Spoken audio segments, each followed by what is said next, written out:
Welcome. Welcome again to another episode on Chaos Rain channel. As you know, I'm Chaos Rain here. And as y'all see the title for today's stream, it's interesting that I find the plight of us as a people, particularly a race, we can't say just America, the Western world, or outside America in its totality, where things are at and where are they going. But as you could tell through the help of images, or either called propaganda, we all know where it's heading. Sad to say. But before I give the title of this stream, let me see. I'm just doing a little sound check. You know, you always got to do this before you start anything.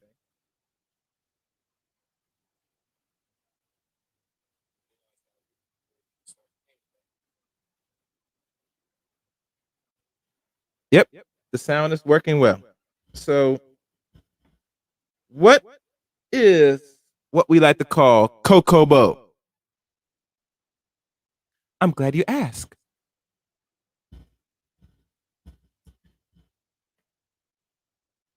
Well, before I go into this, if you're new to the streaming of Chaos Rain channel or new to the channel itself on YouTube, please share the video. And if you're not subscribed, please be a subscriber. Hit the red button and hit that nice little top bell where you hit that ding sound. Ding! That's when you know there's uploads or what we call live streams that's being streamed here on Chaos Rain channel. Also, if you go back through the catalog of streams uploads on Chaos Rain, you see a very hefty catalog of guests. Some topics I cover, and I think the route I probably will take this, I might go more of not only the current events, possibly, but maybe the celebrity route. We shall see. But nonetheless, if you are new to the channel, thank you. Oh, and I always advocate people to leave a comment to how it made you feel, expressions. Sometimes some videos could be good, some videos could be terrible or bad. But always feedback is a necessity. If you could be respectful, like always, you know, I'm not against criticism like most content creators. As you know, you have like certain content creators like Mr. Boyce or Moist Watkins. He has disabled and turned off his comment sections. Ironically. And also, as you know, Mr. or the one they call Jason Black has done it with one of his videos on his other page. And I find it very odd that if you're doing content, especially on YouTube, wouldn't it be good to get any form of feedback, whether negative, positive? It would be more respectful to see what people's views and opinions are, because it knows that you're watching the content and you have certain oppositions. Now, this doesn't really apply to everybody, because most people, when they see the title, they don't really watch it or hear it. They go straight out the back and just leave a comment. And I think that's very disingenuous if you have not watched the video. And if you're saying certain things and certain people in the comment section challenge you on it and you cannot respond, most likely that's not a comment. That's something you just express out your mind. And by all means, you know, I know certain content creators don't do this, but normally they will take your comment, they'll mostly delete it because there's not really anything in substance or good faith on the average. That's what it is. Now, I don't advocate deleting certain comments. The only way I would delete it if it's something that I find problematic. And most likely, I have to see your feedback be, you know, logical.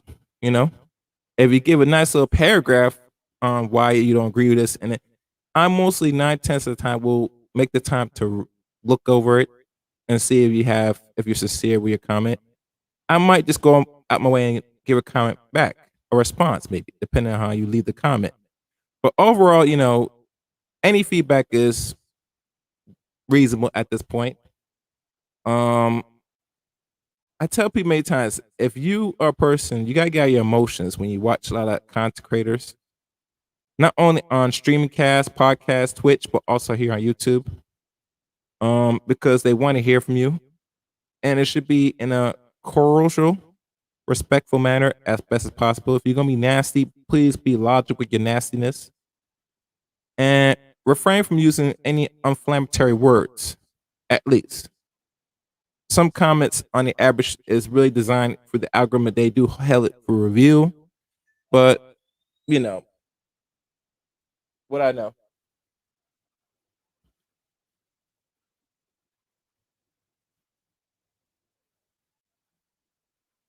Yeah, what I know. So, but on to that. Let me just do this.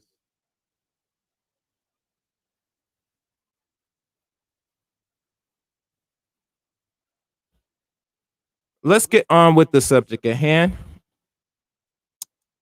I'm going to present to a well respected man in the community that wrote several books,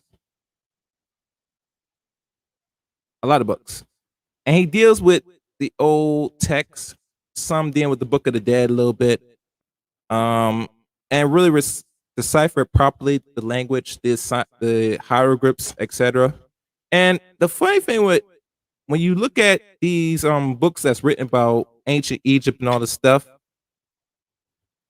you'd be amazed that it's been written mostly and transcribed mostly from non-black people, aka Caucasian people, and for their primitive mind and their sick mentality, feeble mind, homosexual, pedophilia, or etc. type of mentality.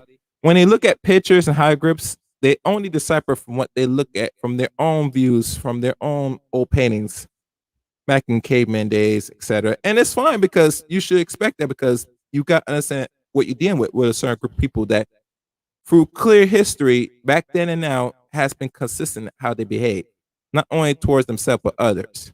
And it's very much a aggressive, demonic, beastly, whatever you want to call it, fashion. So, like I said, the man, and let me pull up the video now for y'all to see.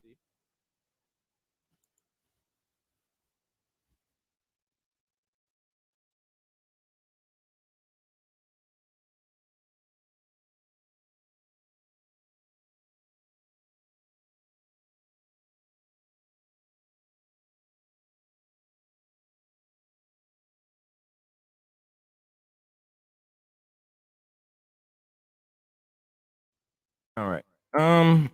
Where's the video? Let me move this, lower this, move this here. Let me see what player to use. I'm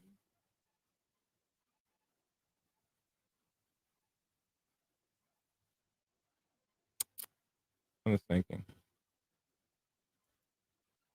I'll use this.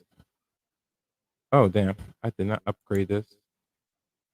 One moment, please, guys. I have to do this. But as I talk, let me put in this.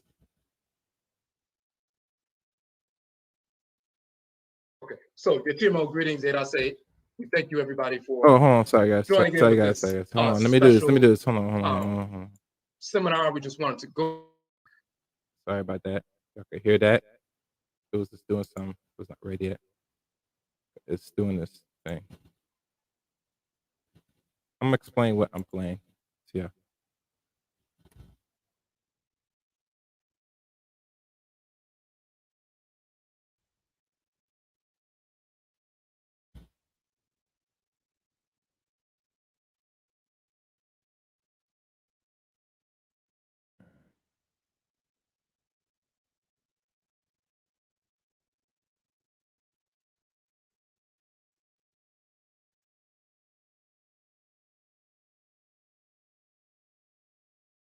Okay.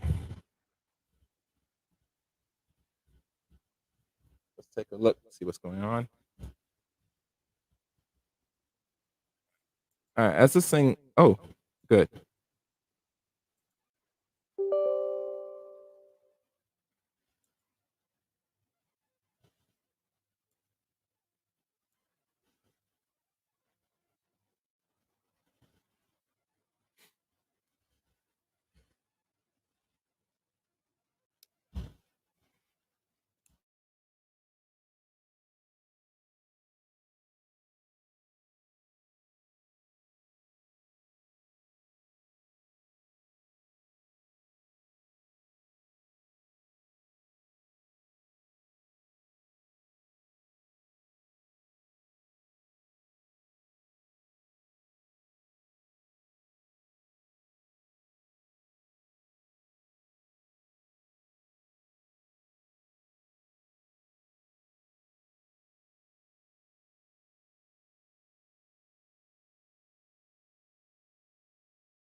All right, I found it.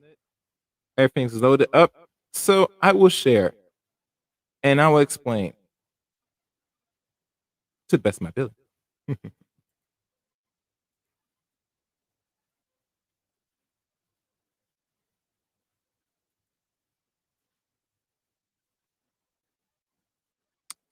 What you're gonna see, and the author will explain himself better. And I will leave the link to the PDF, especially because I think I've read this PDF a few years back when I came across this man, this brother, a very intellectual brother. He has done a lot of works in the community, and it's going to continue to do more works. As you know, his name is Kwesi Ra Khan, and he's been doing this work for over, and I say over, I would say nearly 25 to 27 years at best. Now I would say 25, 26 years at most. Um, if you're not familiar with the word Kokobo means warning. That is a Khan language, mostly Ghanaian language, in forms of you must be warned. But like I said, I'm going to offer explain more detail for you to get more glimpse. And one thing before I play this, the reason purpose of this, because as you know, as I was saying earlier, if I didn't say this, I'll say this now. What you see in the BET Awards that just played over the weekend with Mr. Nas X, him dressing in Egyptian garments, robes, etc. Um, it depicts his sick, ill behavior and how he carries himself. And you must understand, most people that sign to these contracts, labels now, we already know the music labels are already corrupted and taken over. Majority of black people don't run that now, so it's run always by other groups of people. Um, I would say what he has shown Lil Nas X in the last few months, from the recent video of him twerking on the devil, um, promoting some little new Nike color shoe that's all red and black, um, even to the recent events of him kissing two men on live TV, a black man. It further shows the dissexual and homosexual and the feminization of what we call black men, not only in America, but really they want to push it globally. Now, people think, is Lil Nas X, is he really bisexual or is he really homosexual? You don't have to go any more than what he's shown and depicting through his nature and behavior. Not only to the dress that he wears, like most of them in the business, entertainment world, actors, some of them that's black that do this, but also keep in mind in how he shows not only behind closed doors, but in present day in front of people. Keep that in mind. Um, so like I said, when we talk about propaganda and programming people, it's always an ongoing process. And with ongoing process, there are consequences. But we already know the people that create the propaganda, they are creating an environment outcome to majority control people. It is what it is. It is what it is. So, no further ado, I will play, maybe get some commentary. I don't know, possibly. Um, and if y'all want to watch the full, I'm only gonna play like maybe an hour and a half, maybe two of this. It's a very lengthy stream that Quasar Khan did on Kokobo, but I will advise you get the PDF and read it for yourself. It has a lot of linguistics, hard terminology words.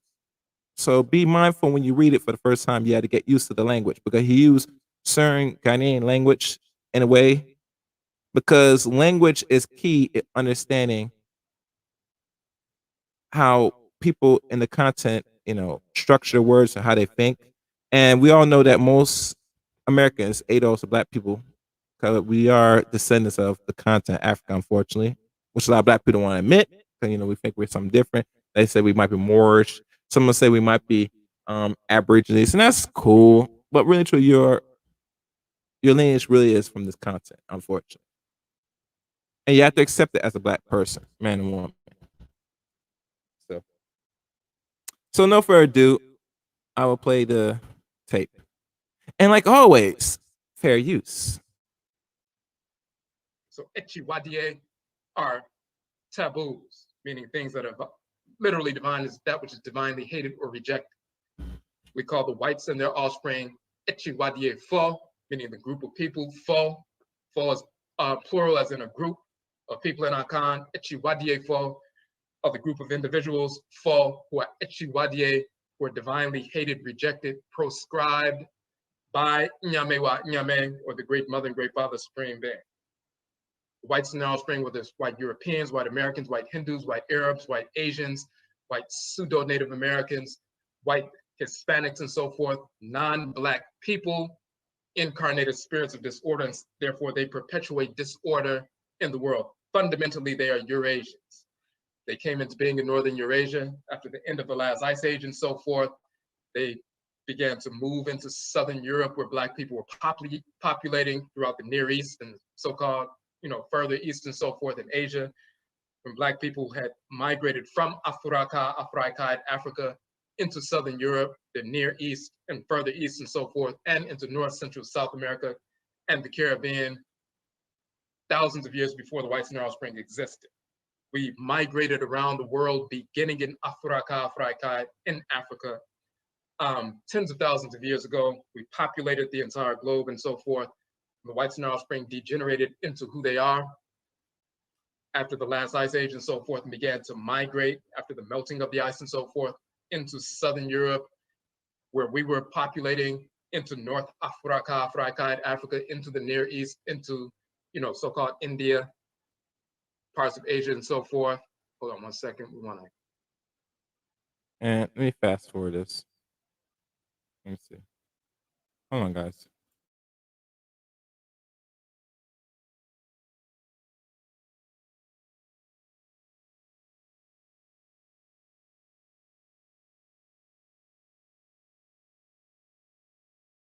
To consume and destroy everyone and everything in their path whenever they were able to. And they've been on that track for the past 12,000 years, and they have not stopped. Every single place they have gone, migrated to, invaded, whenever they had the chance, they have sought to consume and destroy the civilizations as well as the people. They have only been successful over the past couple of 100 years and so forth. They were waging war against our people in Southern Europe and North Africa, including ancient Kemet and so forth. We were destroying them militarily for thousands of years. So they have not been in control for thousands of years. They have not been in control for the past 400 to 500 years. The Berlin Conference didn't happen until 12,885 or 1885, when they carved up the different parts of the continent and so forth.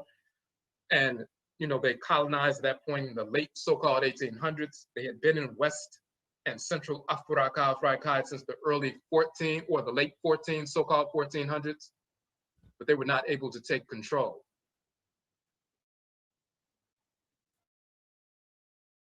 Years later that the Berlin Conference happened, so they've only been in control on the upswing over the past 100 plus, 140 plus years and so forth, and they're beginning to lose that control. So don't fall into this narrative that the whites and their offspring have been in control for 400 years, 500 years, and so forth. That has never been accurate. So, Do a quick pause before he gets into the actual PDF at hand. For those that's listening, and I'm gonna tell you, brothers, you're gonna have to cut back and stop listening to women. When they say the European is really in control, he's front. He's not really in control of nothing. And I knew this brother personally for the last couple of years. He's originally from Chicago, but he's now in the DC area, possibly. And he been doing his work for some time now. And he has traveled. Trust me. So when people say that these people are really, really in control, as a front. Now, not to say that most brothers, black men, should be lazy and complacent and not keep doing what you're supposed to do. You should always keep doing what you're supposed to do and work with other brothers, black men, if you can and possible. You should to better self-preserve yourself as a man and as the collective group. I mean, I know there's a strong narrative about position of black men, and okay, but when we look at these other groups of people, they're not really in control like they say they are. They give the illusion that they're in control of little things, but nothing what they do up to this point right now is by force. They're using other forms of psychological and type of warfare. Propaganda is the greatest warfare before anything of all. Physical warfare is always the last of anything else. And let's be honest, they're not going to show you in your victories. They always show you in your losses because it keeps perpetuating the self-defeative mindset of the Negro man and woman, especially the men. So let's continue on. Whenever they had a chance to consume and destroy, that is what they have done. So that comes in various forms, not just through military, whenever they were able to, which has not been very frequently, but also culturally, they sought to destroy our cultures, especially when they invaded our nations and so forth. They were beat down militarily. Then they sought to reconstitute themselves, try to enter into our civilizations like ancient Kemet, so-called Egypt, ancient Khanit, so-called Nubia and so forth, trying to establish trade relations and so forth, trying to integrate, trying to, bit by bit, infiltrate, set up, domiciles and so forth, trying to attach themselves and leech on to the culture since they were not strong enough to take over. They sought to destroy the ancestral religious practice because they thought that if they could destroy the ancestral religious practice or corrupt it, then they would have some measure of control over the people. So if there was some kind of internecine warfare, civil war going on within the nation, the Black nation that they had sought to infiltrate, they could peel off a few people to get on their side, those who were disgruntled with the leadership and so forth, and together they could wage war against the larger, Black population. So they sought to control and destroy the ancestral religion. This is where you get this notion of after the Greeks invaded ancient Kemet and the Greeks began to rule in northern Kemet and so forth, they started changing the images of the various Black divinities, male and female, into white Greek images. They started corrupting titles, corrupting aspects of cosmology, and trying to put forth that corrupted cosmology as the ancestral religion, which most of our people did not go for and so forth. Now, y'all know by cosmology, that means when we look at the zodiac, that was one of the first few forms of corruption of cosmology. How you know that there's 13 zodiacs? The 13th one is Ophiuchus, the female zodiac. We don't use it in the Western and modern world because that is a form of, in their mind, something that they don't represent, that they don't like. And let's be honest. And I want men, especially women, to get this and know this well. Non-Black people never respect women. And how the notion how most of us that's been mentally ill through this Western culture, because once you've been captured, taken over, everything changes. You don't got your language. And I'm going to say it personally with this Gullah Geechee and all that stuff. Yes, you fought and killed the European in America for a couple decades. But now we look at it now, you're just as more complacent docile like everybody, every other Negro here in the West we call America. So stop it. Stop it. Stop it. Because you don't see them continue doing that after when slavery so-called ended, the physical slavery. So what I've gotten out of this, and this is what I've concluded, that once you are no longer physically have to be abused by these people during enslavement, you start to get very lazy and lax as people, especially men. And then you get even more lax and lazy once they slowly say you are now integrated into the social order, be it by civil rights, sign an act of 64, then put through 65. So, and mind you, they already know where you as a people going in America and possibly globally because they got your mind. They got control of your mind. And we all know the last stage of any annihilation of a group of people, or what they call stage of the extinction, or you want to call these type of global catastrophe type of terms, is it leads to self-hatred, which will eventually by default leads to self-defeat. Let's move on. But you see that unfolding over the course of centuries and then millennia. This is where you get the fictional cartoon characters: Jesus, Yeshua, Yahweh, and so forth. Abraham, Isaac, Ishmael, Solomon, Sheba, Menelik, David, Moses, Aaron, Muhammad, Allah, Yahweh, Buddha, Brahman. Fictional cartoon characters, all of them, they did not exist of any form or of any race whatsoever. So, but that was part of the corruption process. In our book, Kukutuntun, The Ancestral Jurisdiction, we go into detail about the fictional cartoon characters of these fake religions: Christianity, Islam, Judaism, Hinduism, Hebrewism, Jainism, Brahmanism, Buddhism, and so forth, and their pseudo-esoteric manifestations.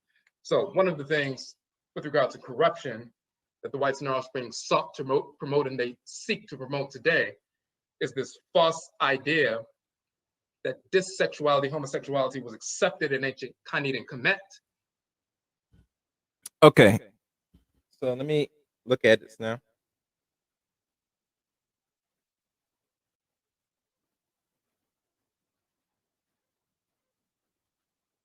All right. As we now enter the reading of Kokobo, which he's going to explain now. Nubia and Egypt, and then of course trying to impute that into the contemporary African cultures and ancestral religion today. It has never been true. They seek to promote their perverse, disordered way of operating. They have always operated in disorder, out of harmony with divine law. They incarnated spirits of disorder. That is the difference between the whites and their offspring and African Black people. We do not have the same spiritual anatomy. They do not have a Ka or Kaet, which is the soul of divinity in the head region.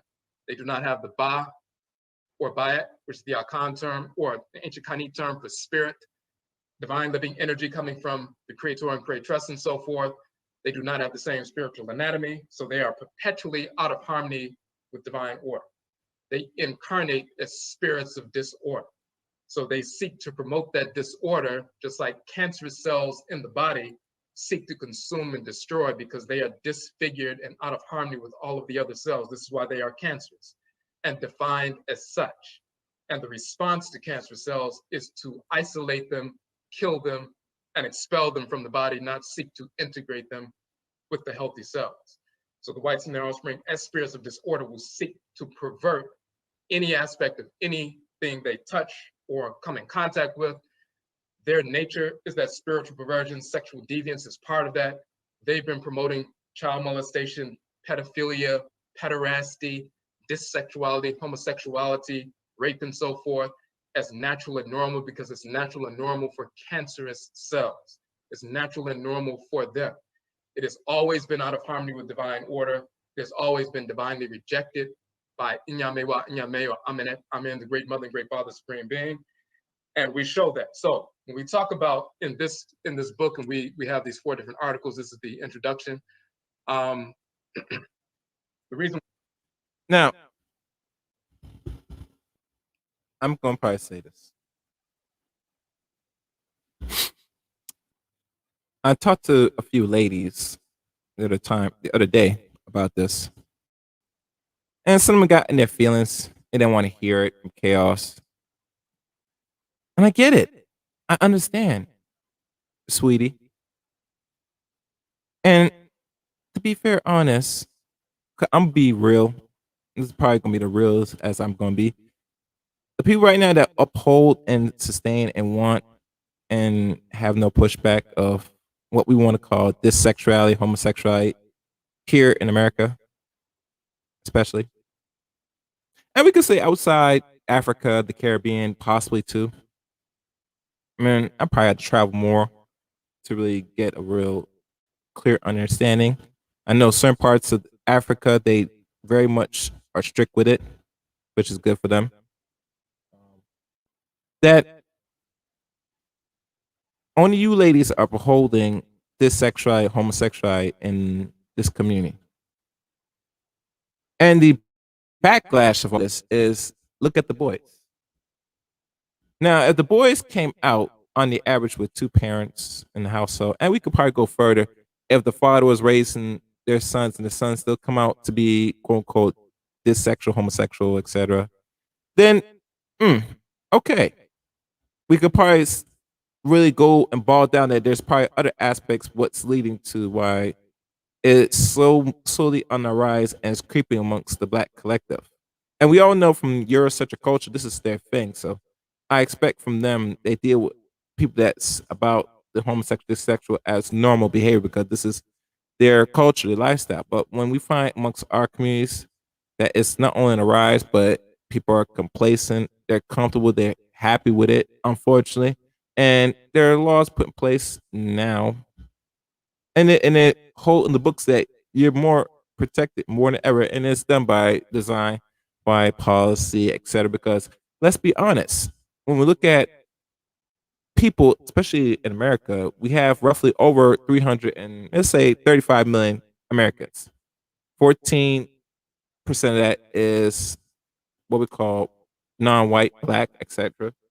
Everybody else fall into other categories or other small percentage, and the majority of it, roughly 86 or 87%, actually 86%, is labeled Caucasian, white. We all know that the Earth is, or certain parts of the globe, in their mind, is overpopulated. So, what is the best way to curb and reduce the herd? You have to put things in place to reduce people's numbers. Now we all know that it's said there's a negative birth rate right now globally with non-black people. So when we look at curving the herd or the fat, cutting back the fat, that's not nothing new when it comes to certain racial groups because if you don't have kids, you're already not really in this conversation. When we talk about other people that is the darker hue of the world, they're rising and growing in population.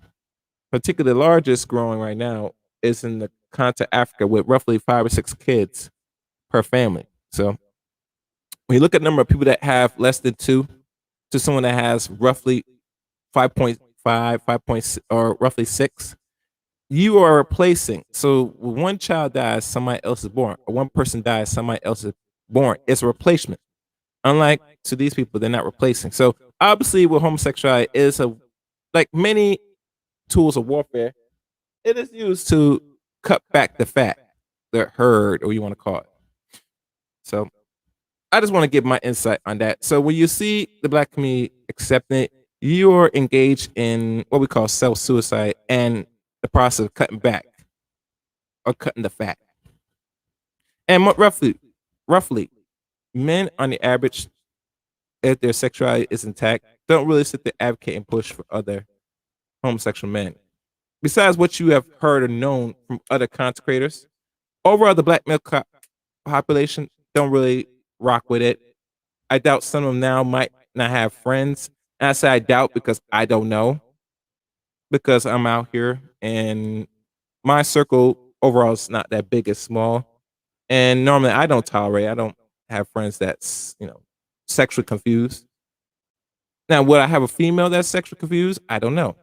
It depends on how she carries herself. Most likely I won't because if I don't deal with on the male side, it don't make no sense I deal with the female side. So I have to be consistent as a man. But like I said, most people today are not consistent on their direction, what they stand for, besides purpose. You have to stay on your square at the end of the day. That's good. So let's continue. We pick these particular texts because the whites and offspring, in trying to promote this false idea, these pseudo-Egyptologists trying to promote this false idea that dissexuality, homosexuality, we use dissexuality as a more proper term because dis means not. So if you have disorder, that means order is not apparent. When you have dissexuality, that means sexuality is not taking place. Sexuality only occurs between the Afurakani man, Afurakaidi woman, two halves of the divine whole. Anything outside of that is dissexuality. Homosexuality is sexual deviance. So they've chosen about 4 to 5 texts that they found in ancient Kemet, saying these texts are proof that dissexuality or homosexuality was accepted. Now, we must look at reality. One benefit or advantage of looking from this point back is over the past 100 plus years, there have been archaeologists excavating in Kemet and Khanit, in Egypt and Nubia and west of Kemet as well, in the Western Desert as well as the Eastern deserts and so forth, digging up literally millions of artifacts. Not just white archaeologists, also Afurakani, or African, Black, indigenous archaeologists as well. So you have literally people going back, digging up temples, tombs, shrines, homes from thousands of years ago, even just during the dynastic period over the past 6,000 plus years. And that 4,000 plus year period between the so-called first dynasty of Kemet. And of course, Kemet goes back over 40 plus thousand years as shown in the Turin papyrus, but even just dealing with the first dynasty all the way to the end of the dynastic period, about a 4,000 year period and so forth, you have millions of artifacts. You have texts from tombs, temples, papyri, ostraka, stelae, reliefs, vases, all seals and so forth, all kinds of texts in all kinds of aspects of the tradition, spanning thousands of years and of course hundreds of miles all over the country. Now, people who were living at that particular time, they were not digging up temples and living in going to ritual practices and temples and so forth, and digging up 20 feet below that temple and finding another temple that was there 1,000 years before them and digging that up and, getting all the texts from those stela and so forth that were under their feet for 1,000 years and so forth. This is what's happening in archaeology. So if someone digs up a tomb that was buried in the desert for 2,000 or 3,000 years, and there are a number of different papyri preserved, then they take the papyrus, they label it, they catalog it, they talk, show where it was found, what year it was found, how old it is, and so forth. Every single word in the papyrus is placed in a database. So that is done for all the millions of artifacts. So there are large databases with all of the various papyri that have been found so far, all of the temple texts, all of the tomb texts, all of the pyramid texts, all of the coffin texts and so forth, all of the stelae, all of the ostraka. You have millions of artifacts, all cataloged in a database. You can say the word ma'at. Where is the word ma'at found in these different texts? And you look in a hieroglyphic dictionary or some other database, you'll find every single papyrus spanning 4,000 plus years where the word ma'at is found. You can find out what papyrus it's in, what section it's in, how many times it was used and so forth. You'll find that across the board. So when you're looking at millions of artifacts covering over 4,000 years, hundreds of miles throughout the country and so forth, and out of those millions of artifacts and hundreds of thousands of texts that span 4,000 years, you find 4 or 5 texts that the whites and offspring would say represent homosexuality being accepted in ancient Kemet. That's insane. And they'll say, well, since we found these 4 or 5 texts, then homosexuality must have been accepted because we found 4 or 5 texts out of millions of artifacts and hundreds of thousands of texts. Now, what we have done is shown that. So let me pause right there. As you listening, they only took 4 texts. 4 texts. 4 texts. Do you hear me? Out of thousands. But you got to understand, you have to think like them. Well, I'm sorry. Most or majority of Black people might have the thinking and the, thought process of some of them because we've been raised and groomed by these people for years. That when they look at and dig up their origins and their existence, they have to always come back to the root, which is black man, black woman. So that way they could take what they found, dig, and excavate, and try to replace it and put themselves as the beginning. And let's go further and deep into this.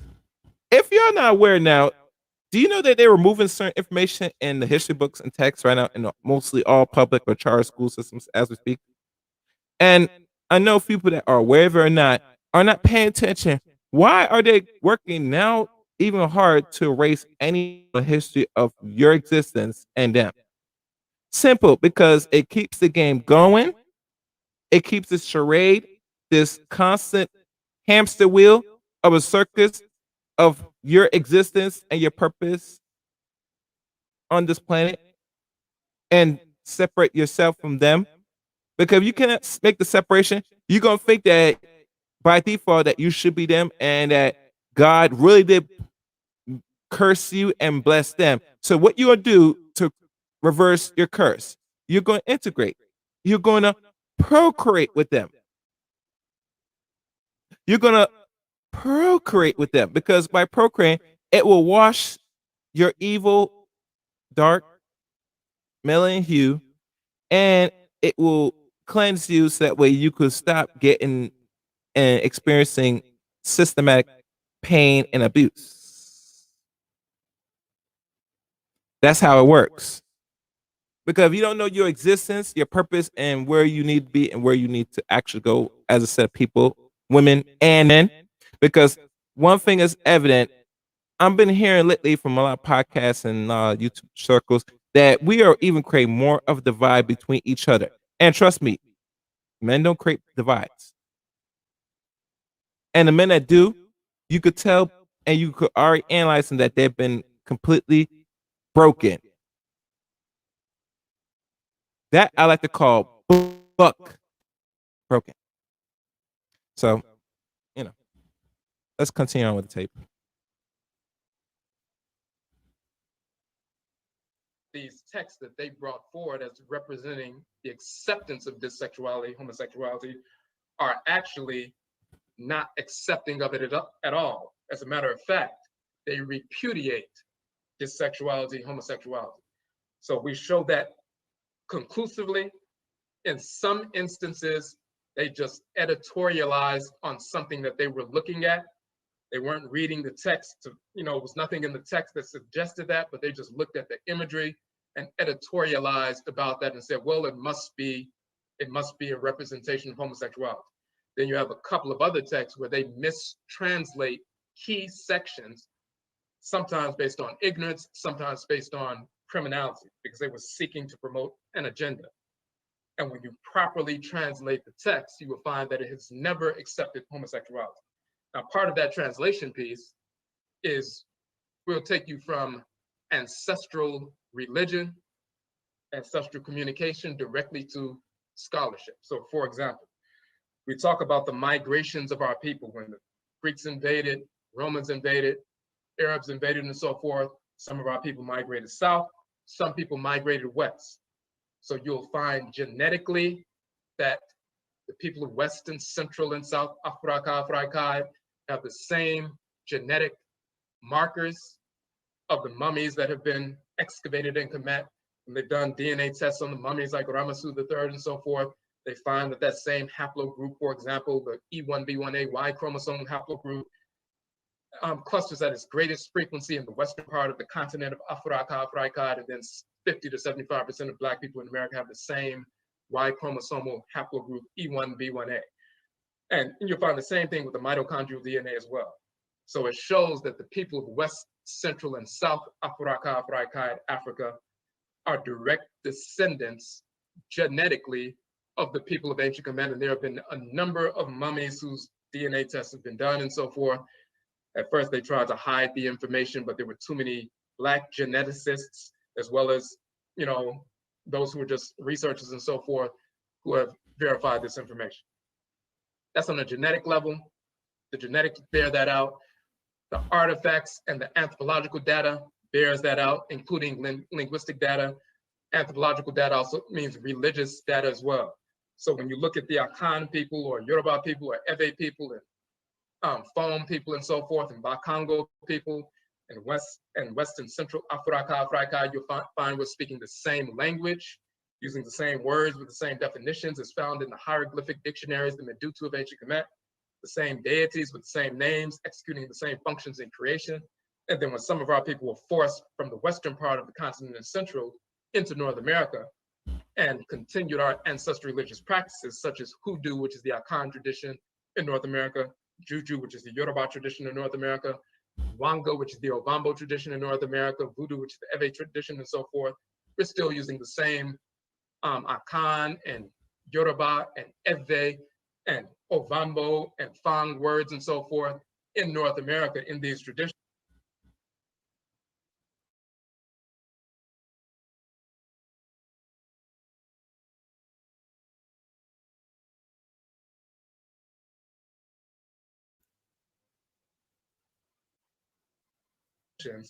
That are found in Western Central Africa, as well as found in the Medutu, the hieroglyphs of ancient Kemet.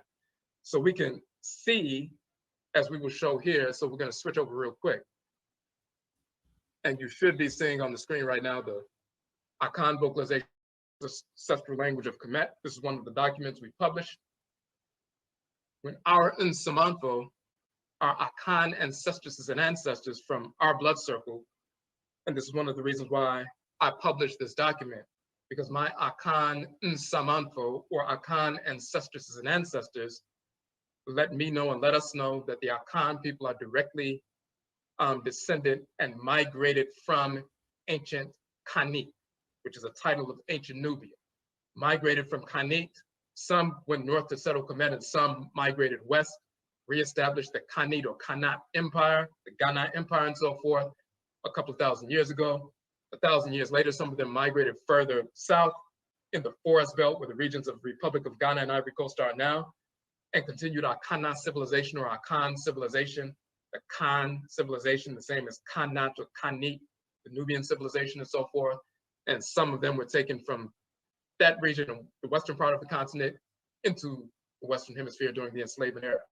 So they showed and let us know that Akan people are people who migrated directly from the Khan land, the Khanat land, ancient Nubia and so forth, and continued the same culture, same language, same religion.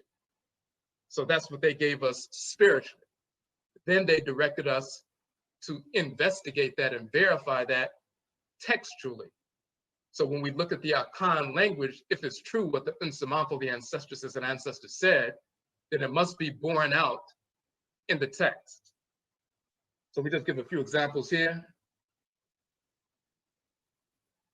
From the hieroglyphic dictionary, we have entries from the hieroglyphic dictionary and from the Asante Fanti Twi or Akan dictionary. So when you look, for example, and you should be seeing this hieroglyphic text. If you're not seeing that on the screen, let me know in the chat room so we can close it out and open it back up. What you're seeing, if people are familiar with the Book of the Dead, there are numerous hieroglyph pictures that is a pictorial form of writing that explains, which really, if you think about it, because a lot of people, when they look at the Egypt Book of the Dead, they're basing it off a Christian mindset, Christian thought, which is the same, and conceptualize what was written. Now, I heard a lot of rumors. People said the hieroglyphs were never deciphered. I don't know about that. Some things were deciphered. I don't think all were deciphered, but I don't know because I'm not, a scholar in this. But people that did exist or knew the language and understand the visual written words, because remember, when certain kingdoms like ancient Kemet and things that lasted for 20 more dynasties, when it started to crumble, most people didn't forget about the information that knew the information. They migrate outside the fallen empire into somewhere else and hold certain secrets of the knowledge. And some now were even passed down through verbal. And we can go as far as, if you remember the Dogon tribe, they're the only ones that also know certain old science and stuff, because these people retain a lot of the information for centuries. So let's go further.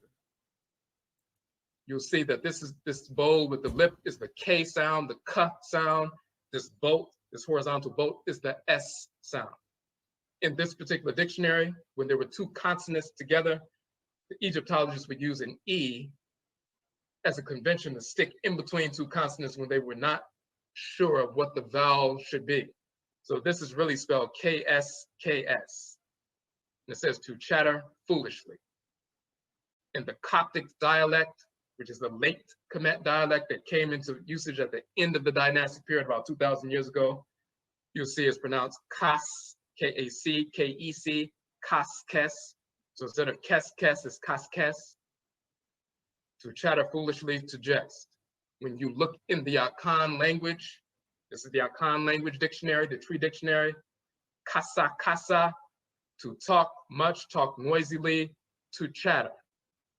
So the vocalization that you find in Coptic, Kaskes, in Akan is Kasa, to talk much, noisily, to chatter. In Ancient Kemet, Kes, which is the way Akan people pronounce it, Kasa, is to chatter foolishly, to jest. It's the same word with the same meaning. Over thousands of years, we use the term every single day. When you look in Ancient Kemet, the term him, to cry,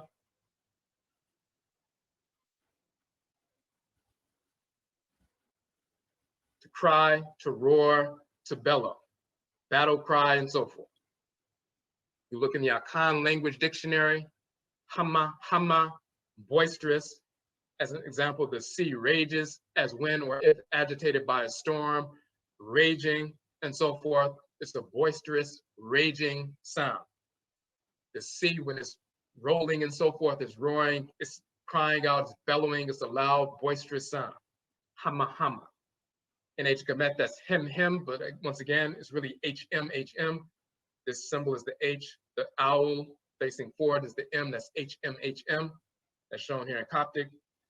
They didn't know what the proper vowel placement was. They didn't know if it should be an O or an A or E or I or U and so forth.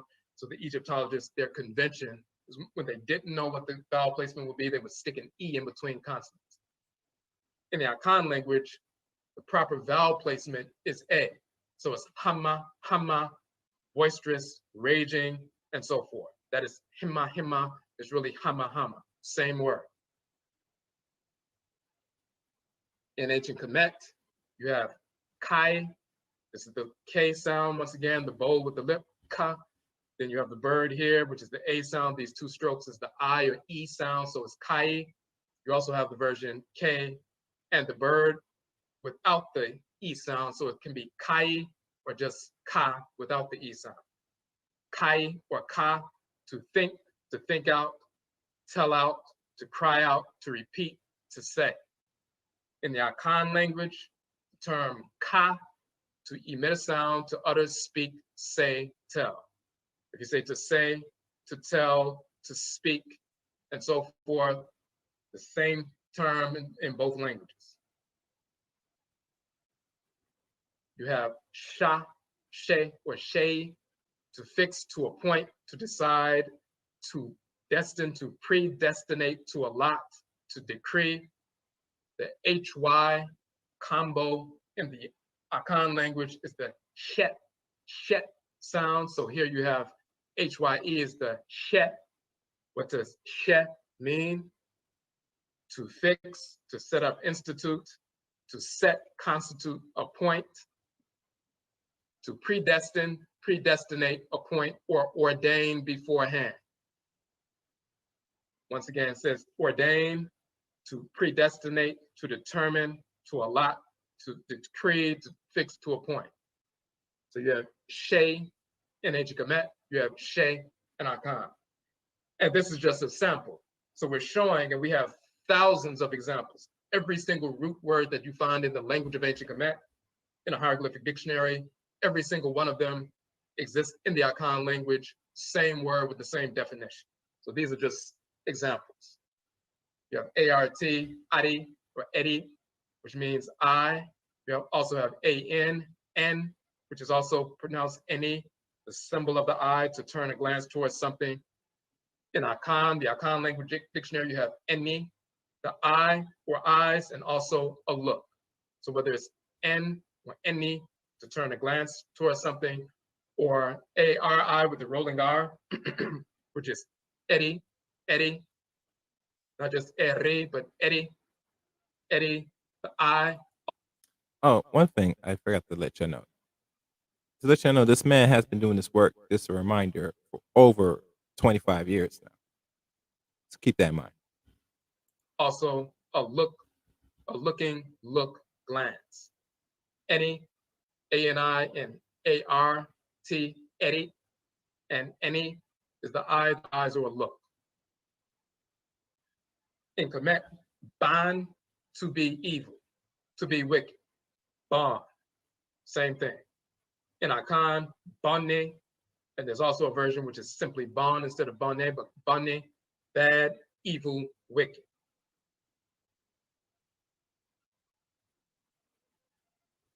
You have ma, a conjunction also used as an imperative, grant, give, to give, and so forth, giving something. This is the forearm with the open palm, handing a loaf of bread in a triangular structure, a cone of bread, and so forth, giving something, ma. In our Akan language, ma means to give, hand, communicate, bestow, convert, impart, grant, present, and so forth.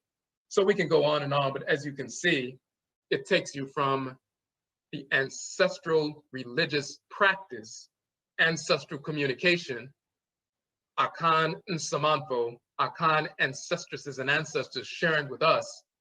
We came from ancient Khanit, Nubia, some migrated in Southern Kemet, but some migrated west, reestablished the Khanit or Khanat Empire. Akan people come directly from ancient Khanat, the Nubian Empire, and so forth. We speak the same language with the same people. Then they direct us to go verify that. When we look in the language, every single word you find in ancient Khanit and Kemet, you find the same terms in the Akan language. So that takes it from ritual to tangible reality. And of course, the DNA evidence bears that out as well. So this is part of a Akan and Medutu comparative dictionary that we're compiling, and that'll be out soon. So we don't have to rely on the translations of Europeans. We don't have to rely on the translations of Egyptologists. We can use the Akan language to translate these texts, but not just the Akan language. You can use the Congo language, you can use the Yoruba language, you can use the Ebe language and so forth. There are a number of languages, the Kosa language and so forth, the Nguni languages of South Africa, and people are doing work on that as well. So you can look at the languages of West and Central and South Africa, so-called Bantu languages and so forth, and you will find the proper translations, same deities, same names, same functions, same features of creation and so forth. So we're not dependent on anybody but our own people for clear translations. Now, let's get into the... Before we continue, if y'all watching here for the first time, thank you. Please make sure you like, you comment, and you share this particular stream, podcast, etc. Like I said, I will leave the link to the actual PDF for y'all to read personally. But one thing that I've noticed when I read the book for the first time is, like I said, the definition or define of the word itself. Amos Wilson said best. One thing the European has solely have the greatest power is his way and ability to define words, to control the language itself. And like the hieroglyphics, he dares you so-called black people to decipher his language, his so-called English language, which most black people on the average still don't really grasp or understand this language we speak. Regardless, we got an A or B in English. You are not even scratching the surface of his hieroglyphs, aka his English language, which is really a bastard language. Now, we could say most people that follow Moorish law and all that nonsense have a good, clear definition of terminologies and words because they know, like anything, to understand your enemy, you have to understand his language, his hieroglyphs. Because by default, he could rule over you by understanding your language. And even to then, he still doesn't understand your language because he doesn't speak Ghanaian, Kogo, all those African tongues, and which he does not need to speak that tongue now, because majority of the population in the world, if we look at what is the established language in the world, is still predominantly English, and they're like roughly 80%, roughly. Mm. Well, everybody else speaks from certain parts of Africa. They speak some form of their own native tongue, but they speak in high percentage English, besides French and all that other stuff. And you know, if you don't know, you know now. Once a person controls your language, he actually controls you by default because he is able to define reality by the word. You always hear from that so-called Bible. First came was what? The word. We never understand or consumption. What we mean by the word. Oh, you mean language. So by default, they control what we call the word. And by the word and its control, he controls you by default. So when you go for the PDF, like he said, he shows the picture and he shows the definition for the Ghanaian language or any other form of African dialect or tongue. They able to decipher and break down what the symbolism really means. So you're not just getting this as ordinary PDF that's transcribed into what we call English language. It is designed to really put back definition of the word. And some of them will have things like that you have to really read and spell out and reread again because it has a tone, it has an accent to it. You hear people from the Caribbean island, they speak with accent, tone, a false tone.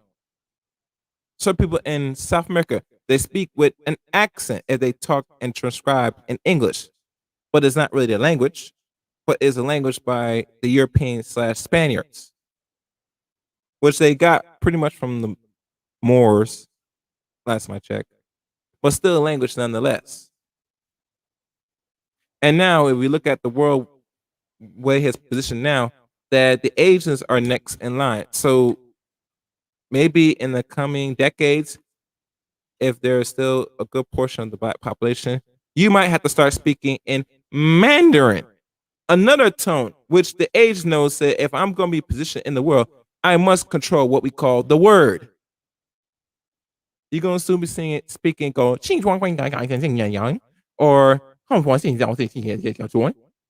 that type of language. You get me? Well, let's move on. These texts. First, we're going to skip down real quick. And you should be seeing the note on ni kunum and kunum and tap on the screen. If you're not seeing that, please let me know in the chat room. Let's switch over real quick.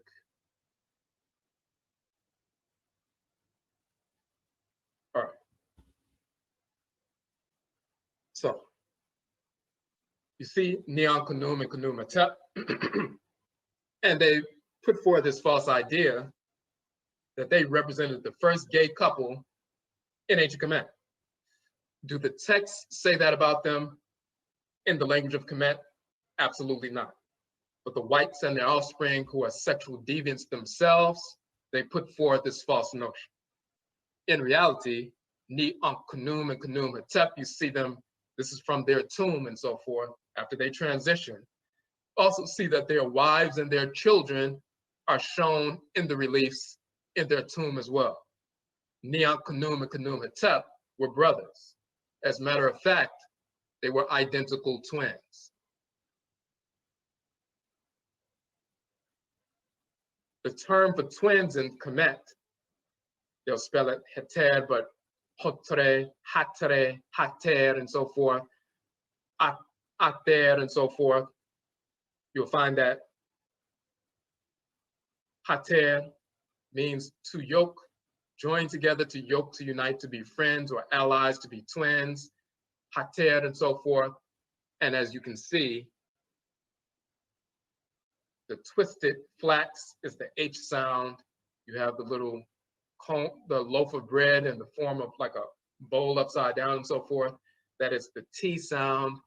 And this open mouth glyph is the R sound. So H, T, R. Hata is really the vocalization. The determinative symbol is two individuals holding hands. It says to join together, to yoke, to unite, to be friends or allies, to be twins, to marry. But then you also have the term hater, which really hata, which means twins. And the determinative symbol are the two twins holding hands. They were joined together in birth, and in this context, they were joined together in death. The two twins were bound together in the womb. They came from one cell. If they're identical twins, one cell is fertilized and it splits in half and so forth, and the two twins are yoked. Hatar, yoked. They are joined together. Hatar, they are united. Hatar, they are allies. Hatar, the term twins. The reasons why we can say the proper vocalization for HTR is not heter or hutur or hitir, but it's hata, because in Akan, the word for twins is ata. Same term. But they're named after, you notice it says ni ankh kunum, kunum hetep.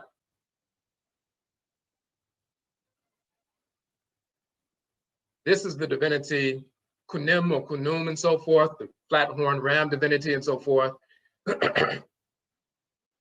What is his function and why are they named after this divinity?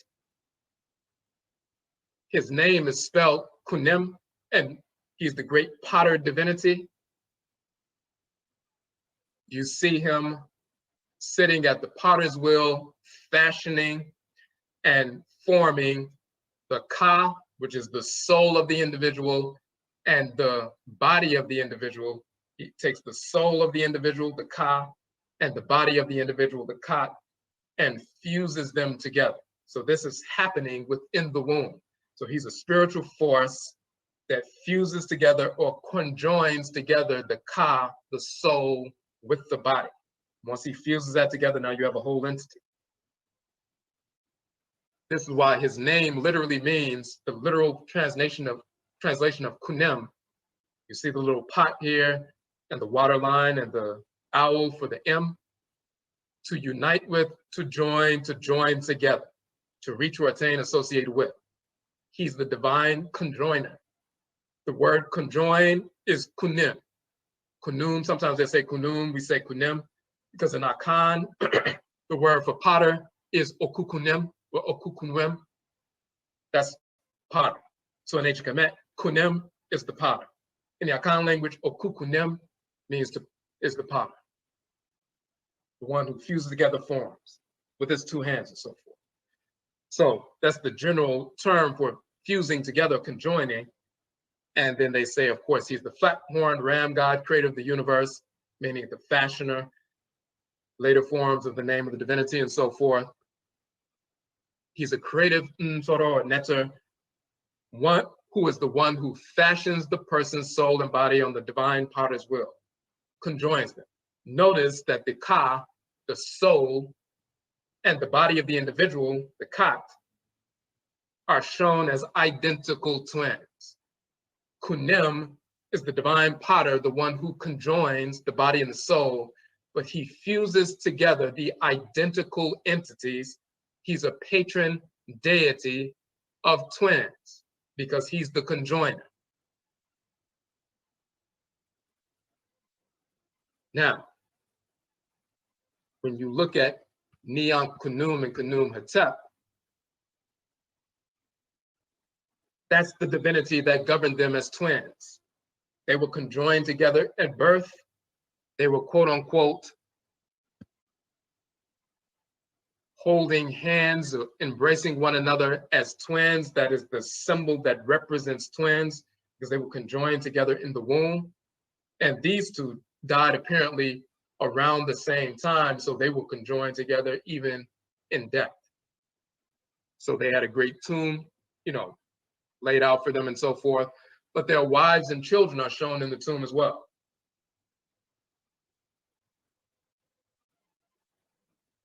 We also note that Hetep means not only peace and equilibrium, we utilize that term.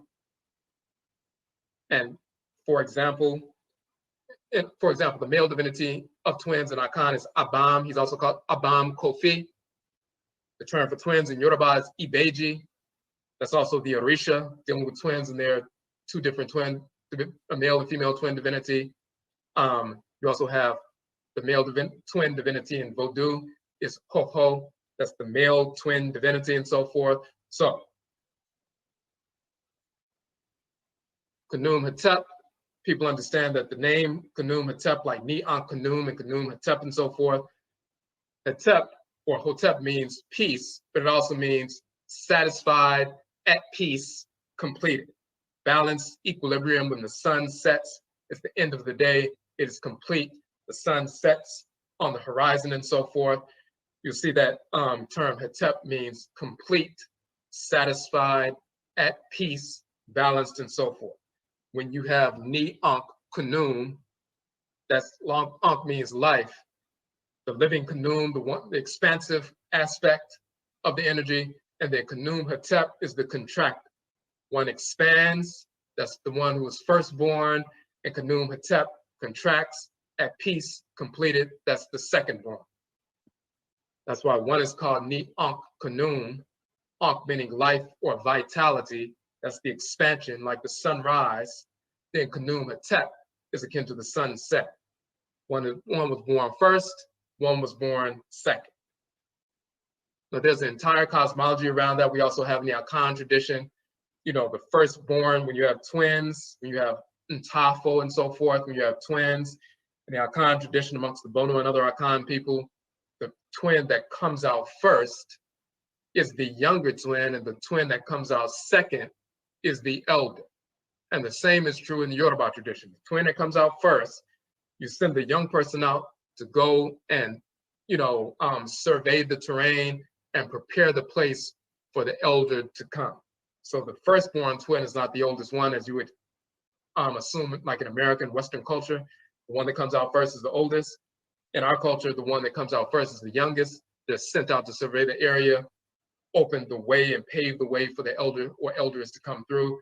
And the second one that comes, the one that was still in the womb, just coming from the ancestral realm and so forth, the second one to come is the one that's closest to the elders and eldresses, to the ancestral spirit, so they're the elder and so forth. So there's a whole cosmology that revolves around twins and their placement, their birthplace and so forth, birth order, names associated with birth orders and so forth. People who are practicing ancestral religion and know about the twin divinities and invoke them, Abam and Ibeji and Ho-Ho and so forth, that's all common knowledge. All right. Man said a lot. I always say it best that Black people are very spiritual people. They always tell us this. Some of us agree, some of us disagree. But we never ask the question, how do we use the spirituality or the spiritualness to our benefit? And to answer that, you're going to talk to people that have you or could show you the ways to capable to tap into that, just like everything else. And I'm not talking about this manifestation. No, some real stuff, And I think this man, this brother, he does. I don't know if he has a class or anything. He possibly does, but like I said, there are people that sincere that will show you directions how, as a man and woman, on your journey. If you can't connect like that spiritually, if you're not into that, you're scared of hocus pocus. There are people that out there that's legit. I just want to lay that out. But like I said before, even so far to the information of text, and he go more into it that as you watch more, and you could probably read it, your book or watch more if you could find this, that he lays out in clear not only the evidence, but he gives a clear reason why the ancients never really accepted. Even to the point now why certain African countries, if we think about why they don't take hold and serious of homosexuality, dissexuality, and all that stuff. And majority of them follow false religion, Islam or Christianity. And the answer is simple because the religion kind of holds them and protects them from it. But all the other stuff, because they start to disengage to their culture, especially if you go move upper in echelons of certain parts of Africa, they are more or less spiritual. They are more religious based, and they follow the mindset and actions of the European, their natural enemy. So let's go on. So we know when we saw Neon Kanum and Kanum Tep, first and foremost, this sexuality, homosexuality has never been accepted by any deity at any time and never will be. So we already knew they were twins. Looking at their names, we know Kunwimu is a patron divinity of twins. Not only the twins themselves, but also every single Afurakani person, your Ka, or Kayat, your soul, is the twin of your body. And Kunwimu conjoins those two. So he's always conjoining twins. So of course they're named after the twin divinity. So that's just basic information. This is one of those instances where the texts themselves don't say anything about this sexuality, homosexuality at all. The whites and their offspring saw that they had a tomb. They saw that they were hugging closely. And from that alone, not reading any text at all or translating any text at all, they said this must represent homosexuality, and they're the first gay couple in the history of the world. Pure stupidity coming from the perverted minds of the whites and their offspring. Now, Oh, another thing for a disclaimer. There are a lot of people that's teaching Egyptology, all this nonsense. Some of them. And I'll be honest with you, most of them don't know what the hell they're teaching, don't know what the fuck they're doing. And to go further, I find that there are some that are actually lesbian, homosexual, gay, teaching. I forgot the few scholars now that's out there teaching this. And I think one white scholar or somebody that was Caucasoid picked up on it and throw money into this so-called black person that really and truly does have no understanding of not only language but what they're really seeing, because you got the mind and the eyes of the European.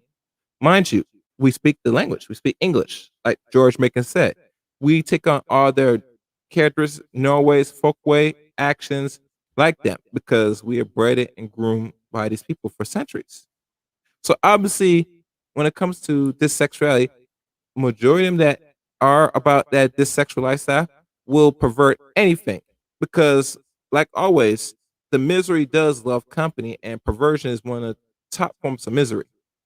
That you've been sexually infected, whether you got molested, rape, or other means, that you're not living your false life.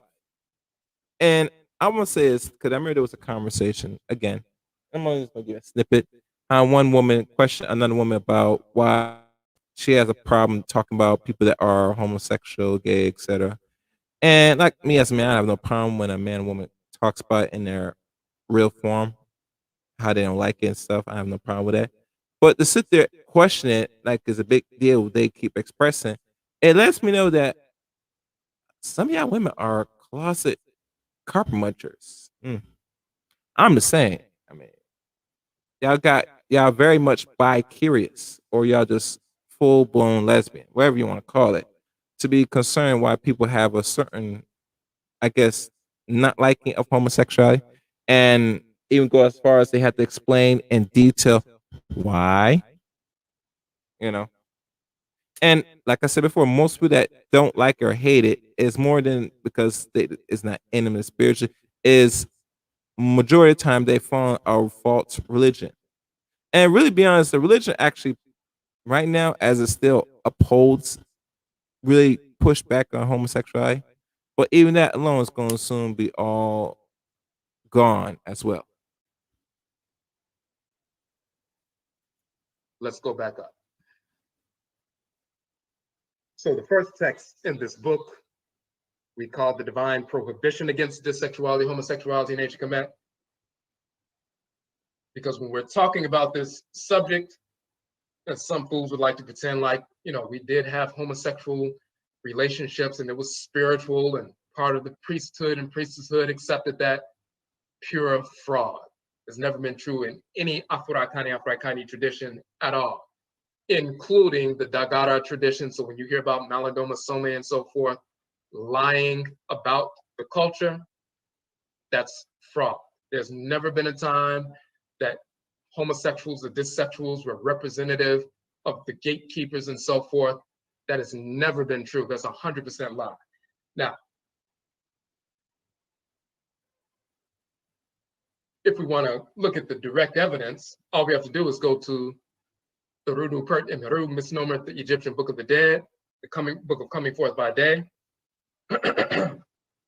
In fact, there's a divine prohibition against dissexuality, homosexuality right there in the text.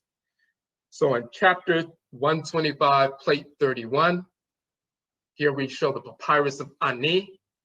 This is over 3,300 years old and so forth. The spirit of the deceased individual declares to the divinity, to the Nsoro, that he is not engaged in this sexual activity. It's a divine prohibition. Now, first and foremost, this is a portion of that text. You see a number of different divinities sitting here. In the full text, you see 42 of these divinities. When you hear about the 42 laws of Ma'at, the 42 declarations of innocence, the 42 negative confessions and so forth, what's actually happening is when the individual transitions, spirit separates from the body and so forth, you see them standing at the quote unquote dual hall of Ma'at. The heart is balanced against the feather and so forth. If they pass this test, then they can be accepted into the ancestral realm, to the pristine community of the honored ancestresses and ancestors, and live a life of balance in the ancestral realm until it's time for them to reincarnate back into their earthly family. If they live out of harmony with order, then they're rejected from the ancestral realm and they become earthbound spirits that are suffering a negative existence in the spirit realm, a lower level of the spirit realm, until they reincarnate. So what's this we talk, or what your pastor, or you hear certain spiritualists from Islam, Christianity, possibly Judaism, if people follow that, they talk about this concept of hell. Interesting. Interesting. So, has anybody familiar with the movie called The Conjuring? No, The Frightening. Sorry, that came out back in the mid '90s, starring Jamie Foxx. Do anybody remember that movie called The Frightening? For those that's listening or go back to this playback, go back and watch that movie. I remember watching the movie back in the mid '90s, and mind that was one of the last few movies that Jamie Foxx played before he was found diagnosed with I think he had a brain issue where he constantly is shaking. But it shows where people go once they transition. And it never I never really contemplate and put one or two together. Every time the European makes these movies of ghosts and spirits, they never really talk about or show much about heaven on a lot of their movies. And I want people to really pay attention to that and really examine that. There are a few movies that display it, but majority of movies, if you watch and you analyze and pay attention, like really pay attention, it reveals what they have stolen through the Book of the Dead. And trust me, certain scholars are aware of this information. You're not aware of it because they teach you a false religion to keep you boxed in. Period. Keep that in mind. what's actually happening when you read about the 42 quote unquote laws of Ma'at It's really 42 invocations of 42 different divinities. Hold on 1 second.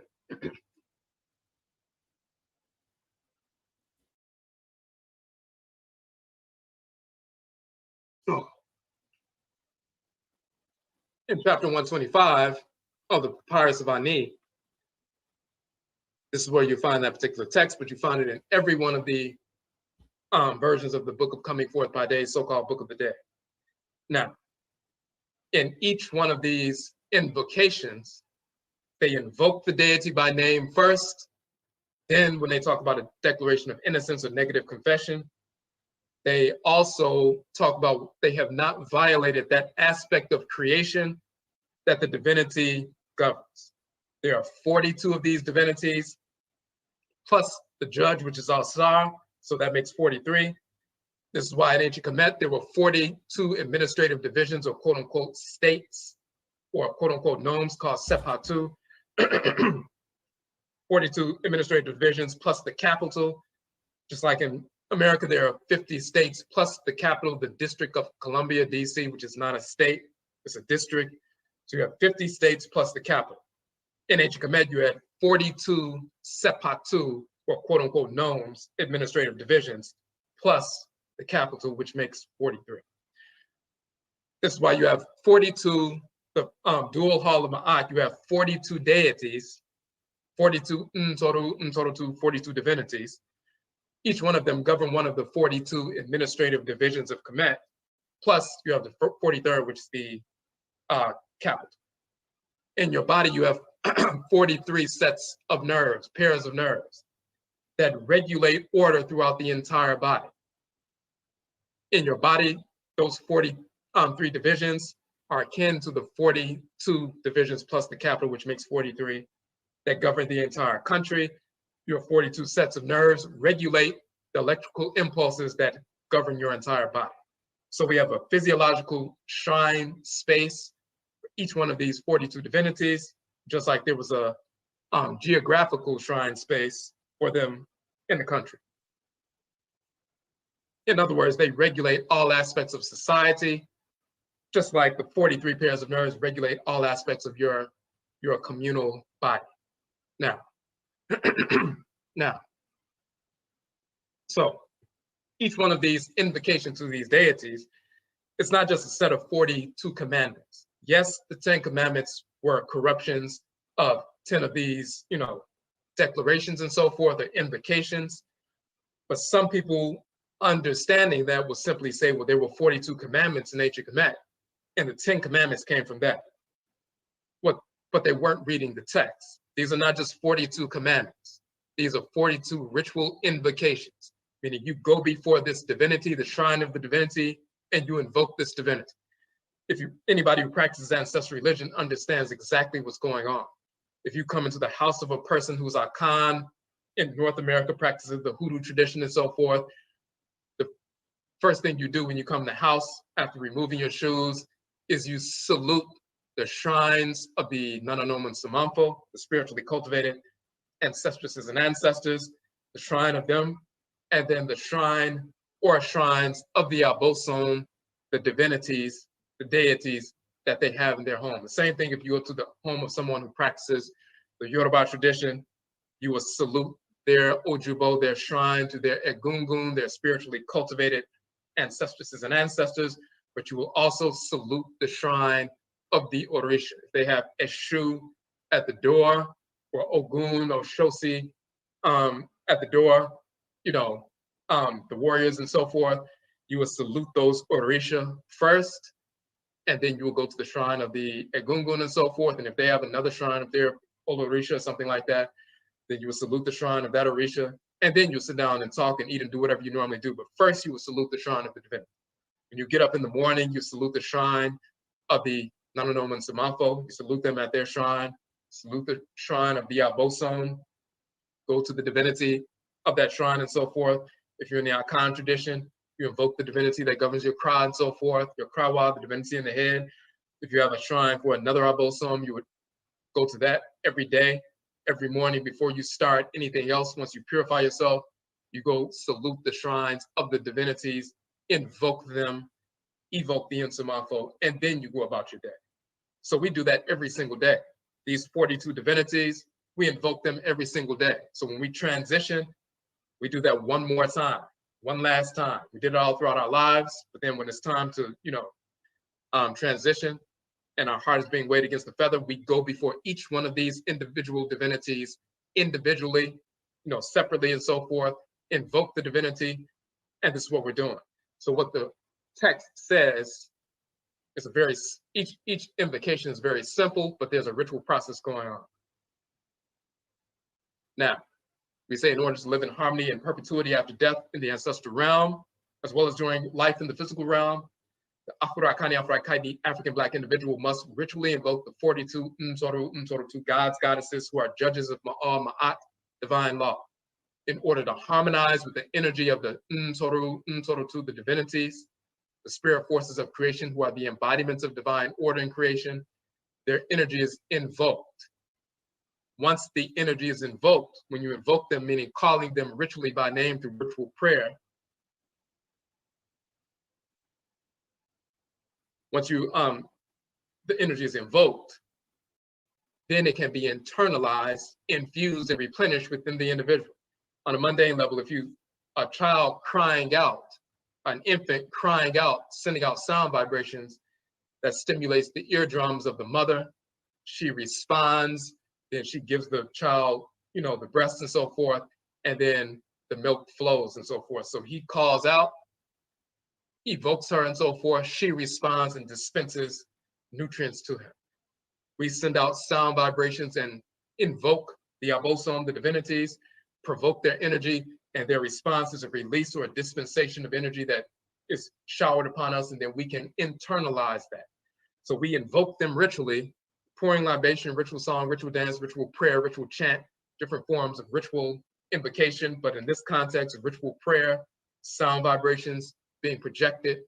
We know that sound vibrations have the capacity to break, glass and so forth. We're releasing power, invoking them by their sacred names and so forth. And once we invoke and provoke their energy, there's a release.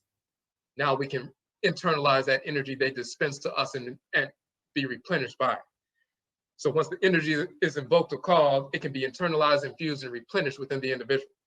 When we say like a drop of water fusing with the river, harmonizing with this greater force body of water in nature, so does the Apurakani or African Black individual fuse his or her energy with the energy of the spirit force in nature that he or she is invoking ritually. This opens the way for one to align himself or herself with the divine order of creation. So when you invoke a divinity and provoke their energy and they respond to you and shower you with their energy and you align with it, then you're aligning with divine order. But if you're out of order, then there's going to be a disalignment. The spirit will search through your spirit body to see if you were in alignment with their energy or not. Now, this is why we say, however, in the process of accepting, receiving the infusion of energy, divinely ordered energy of the divinity, the individual must reject perversity, disordered energy, which can manifest as a result of disordered thoughts, intentions, and or actions. The individual thus invokes or accepts the energy of the Ntoru to the divinities and rejects, repels disorder. It's like you consume food and so forth, but then you eliminate waste. You breathe in air, but you breathe out toxins. You accept the nutrients, but you expel or reject the toxins or the poisons or the pollutants. You invoke the divinities, receive their divine energy, that replenishment through their dispensation, but you also reject or repel disordered thoughts, intentions, actions, traumas, internalized traumas, influences from discarnate spirits and so forth. Anything disordered, you reject that so that you can receive and fill yourself up with the divinely ordered energy of the divinities. So this is what's happening with every single one of these 42 divinities. You invoke the divinity by name. Once that invocation happens, you're provoking their energy. They dispense energy to you. They search out your spirit to see if you were living in harmony with them, and then you can pass on to the next divinity. So in the individual below, the passage below that we're looking at, the individual invokes the god Kerer T, the Ntoro, the deity of the caverns, the holes, the Keret, gateways to the spirit realm.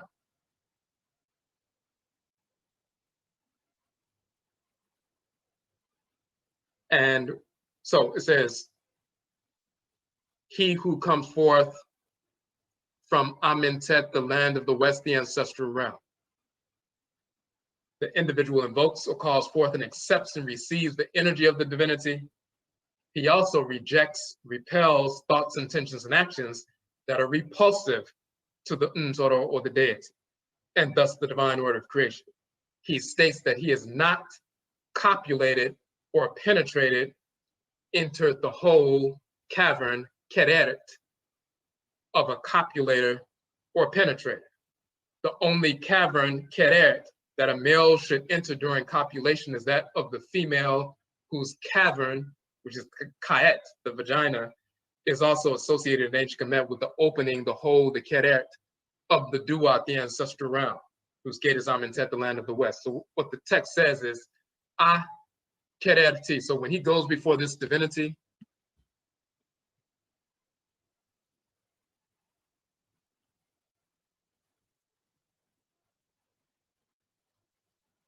so this is the particular invocation right here. This is the actual, cutout of that text.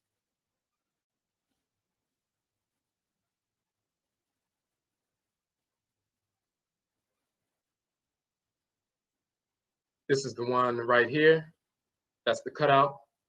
So in each one of these, they invoke, they say hail or ah to the divinity, what their name is. That's the invocation. That's them aligning with them. Then they say, I have not done this or that, whatever aspect of creation that deity governs. They invoke them, talk about what they accept that energy. Then the rejection part is, I have not violated that aspect of creation that you govern. The 11th divinity, so you have 1, 2, 3, 4, 5, 6, 7, 8, 9, 10, 11. That is this particular one. Once he gets to the 11th divinity, you have some saying, I have not stolen. Then they evoke another divinity, I have not murdered somebody without just cause. Another divinity, I have not, miscalculated the offerings of the temple. I've not done this, I've not done that. It's a number of different ritual invocations.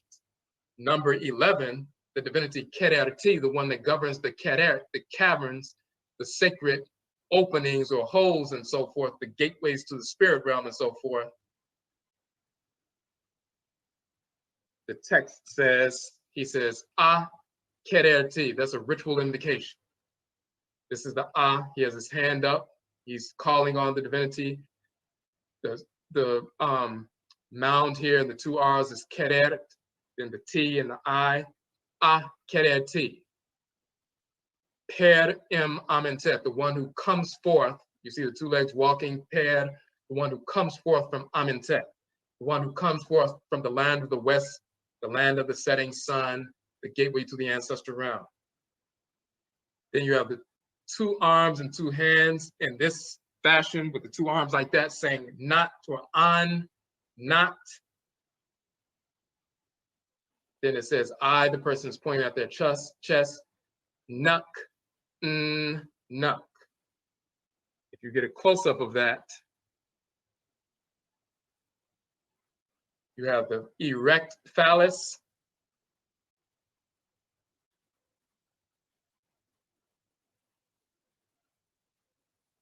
You have the erect phallus here. That's the N and K, nuck. And then nuck. When you have the erect phallus, and it's shown very clearly, even then, the erect phallus with the fluid emerging from the erect phallus, it says not on. The term on is negative, meaning not or no, and the two hands are pointing down to the ground like this, saying no, I've not done that. That's the origin of which is no, or non, or like undo or unreal, meaning not real, non-compliant. The root meaning no or negative, comes from this ancient term an, which means no. It's saying not, have I, he's pointing to his chest, nuck and nuck, meaning copulated or penetrated with an erect phallus, a copulator. Not have I copulated with a copulator or penetrated a penetrator. Oh, for those that's listening, thank you again for listening. As I soon wrap this up, I have to pause to say this. You always hear about the 10 Commandments, which they stole from the 42 Confessions of Ma'at. This picture you see here, and let me see if y'all can see it. Let me see if I can blow this up a little bit because, oh yeah, you can see it perfectly.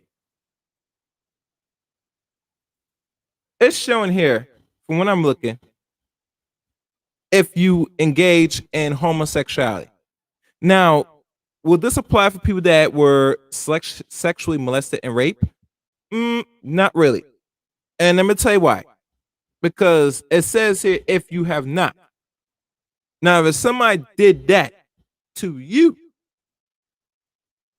they are clear, they have shown clear understanding of what they are and what they are doing. So when the painting shows I have not copulate with the finger hands down, etc. See that?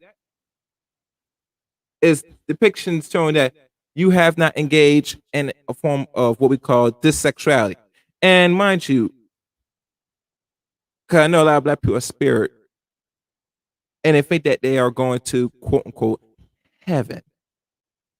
No, you will not be granted in the kingdom of the ancestors, or aka you want to call it heaven, if you are a person that went out your way and what we call copulated or falsification of copulation, because you penetrate another penetrate, aka you have the capability of a man to penetrate a woman, i.e., with your phallus, with your penis. If you a man, you take your phallus and you penetrate another person that has the capability of penetrate, i.e., with another penis. That means you penetrate, either by you penetrate a man through, the mouth or through the anus. You have engaged in a form of dissexuality, and you will not be permitted into the so-called ancestor realm, aka gateways of heaven. But I'm gonna let him explain more in detail. Not have I engaged in dissexuality, dissexual homosexual activity, meaning every single individual on earth, that's Afurakani Afrakaidi, you cannot pass the test of the balancing of the heart against the feather when all of the deities are in judgment, assessing whether or not you lived in harmony with Ma'at. You have to show that you didn't violate the divinity that governs the offerings of the temple. I did not steal from the offerings of the temple. I did not murder somebody, kill somebody without just cause. I did not do this. I did not do that. It's 42 declarations of innocence, 42 enunciations of Ma'at. Number 11, every single Afurakani person in existence is going to transition, of course. And every single person is going to go before the divinities, and they're going to have to declare that they did not copulate with a copulator engaged in same, quote unquote, same sex or homosexual, dissexual activity. That is a divine prohibition against this sexual activity. So it's always been there. So any fool saying anything outside of that, not only do you have to go through that process after death to show you never did that throughout the course of your life, but also you have to go throughout that process. You invoke these divinities throughout the course of your life. So. Oh, and another thing. We all know what the 10 Commandments, and I'm not going to read it because y'all could Google that. And out of the 10 Commandments, they removed 42 ma'at, so they took 10, so that leaves you roughly 32 other declarations of innocence for the fetter that test your heart if you have lived a so-called clear and clean life. And they had to not include that with the Ten Commandments. Why, Chaos, did they never include this in the Ten Commandments? That is a good question. I will give you an answer. Because they are known throughout history, back then and still, to penetrate another penetration. We all know the term butt breaking, and I'm gonna say it's with Trick in that butt breaking movie, which I have never watched, and I'm not sure if I'm ever going to. That it shows you as a man how not only you were conquered spiritually but physically to allow another man to penetrate in your anus. It's telling, and it's shame, and it's something that most black males or just black people generally are not clear of this history and what it's done. That when a man goes out his way and penetrates you, he has sinned and declaration war on you. So I'm gonna let that sink in a bit.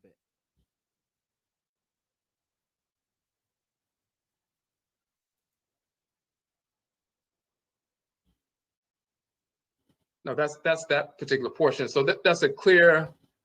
So when you read through that in the book, you'll see that number 11,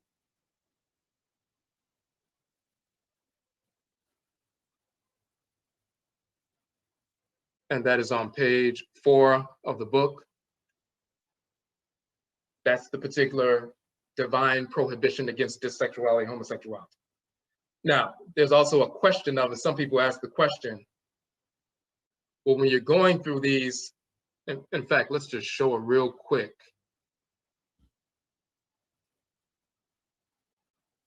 See if we have an image.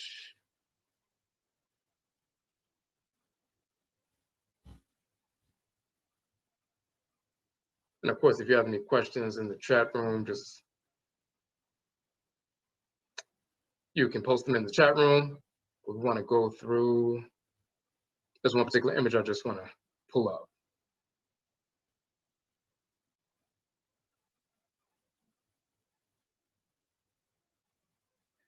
And many of you have seen the image before, but we just want to.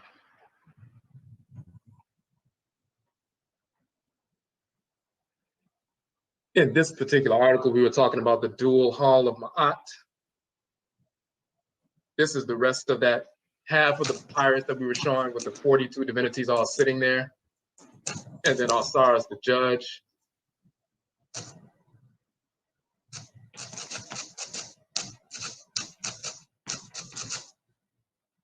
Okay, and make sure you have your mic.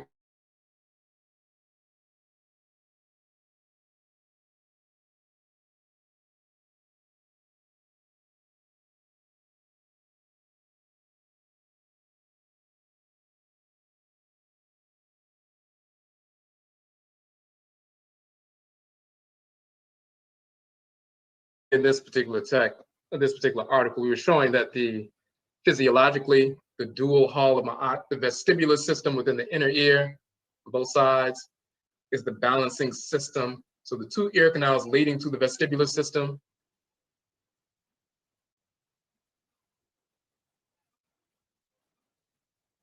Okay, hold on one second. I want to make sure I'm all right. Two ear canals leading to the vestibular system are literally what they're talking about in ancient Kemet, the dual hall of Ma'at. And of course, you have the male divinity Ma'ah here and the female divinity Ma'at.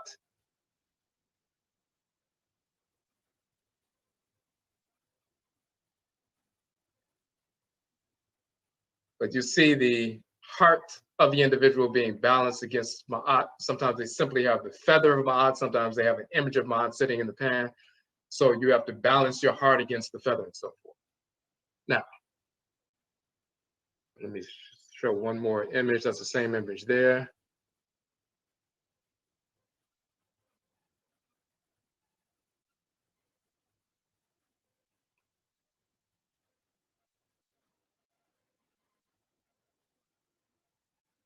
And hold on one second. I just want to open up one more so you can see that.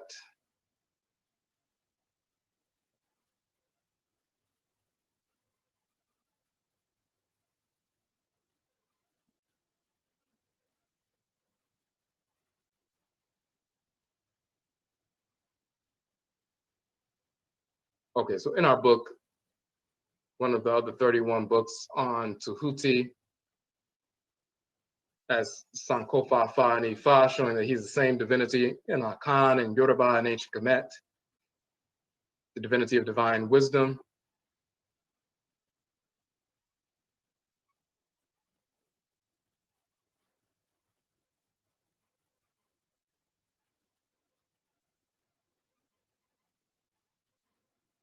So here, once again, you have this is Ani, this is his wife, but this is Ani, the papyrus that we've been looking at. This is his particular papyrus. He's a deceased spirit at this point. He transitioned. Now his spirit is standing and his heart, his spiritual heart, is being weighed against the feather of mind. If his heart is light, if he has a light heart because it's not weighed down by anxiety and disorder and criminal activity and things that he harbored all throughout the course of his life and so forth, if he has a light heart because he wasn't doing anything wrong, he was living in harmony with order, his spiritual heart is as light as a feather, and they will be balanced in scale. If his heart, just like your physical heart receives the blood and so forth, your spiritual heart receives all of the energetic emanations of all the experiences that you've engaged in. Projections from other individuals you hold on to, your heart becomes a repository for that. Just like your blood receives, oxygen, but it also receives nutrients from the food you eat and so forth. It can also receive toxins or pollutants. If you have a good immune system and so forth, when the blood is circulating through the heart and it comes back through the west side of the heart, the right side of the heart and so forth, and moves through the heart-lung complex, is purified by the air in the lungs. The impurities are burned up. The blood is reoxygenated and sent back through the left side of the heart or the eastern side of the heart. If it's not purified, then you have, polluted blood. The same thing is true with your spiritual heart. You can purge these negative emotions, negative conditionings, traumas, negative ideas, vices, and so forth by engaging the ritual process to purify yourself, purify your heart, and so forth, so you're not controlled by vice, controlled by misguided ideas, other people's projections, and so forth. You can purify the spiritual heart so it's light. So when your heart is weighed against the feather, you pass that test. You have the deities in judgment, including Ra, and Atem, and Shu, and Tefnut, Geb, and Nut, and Aset, and Nebuchadnezzar, and Heru, and Heteru, and Hu, and Sa, and so forth. Ra, of course, being the creator of the universe. So you have the divinities sitting in judgment of that at that scene. Then they go right on to the dual hall of Ma'at, because that's all in the same text.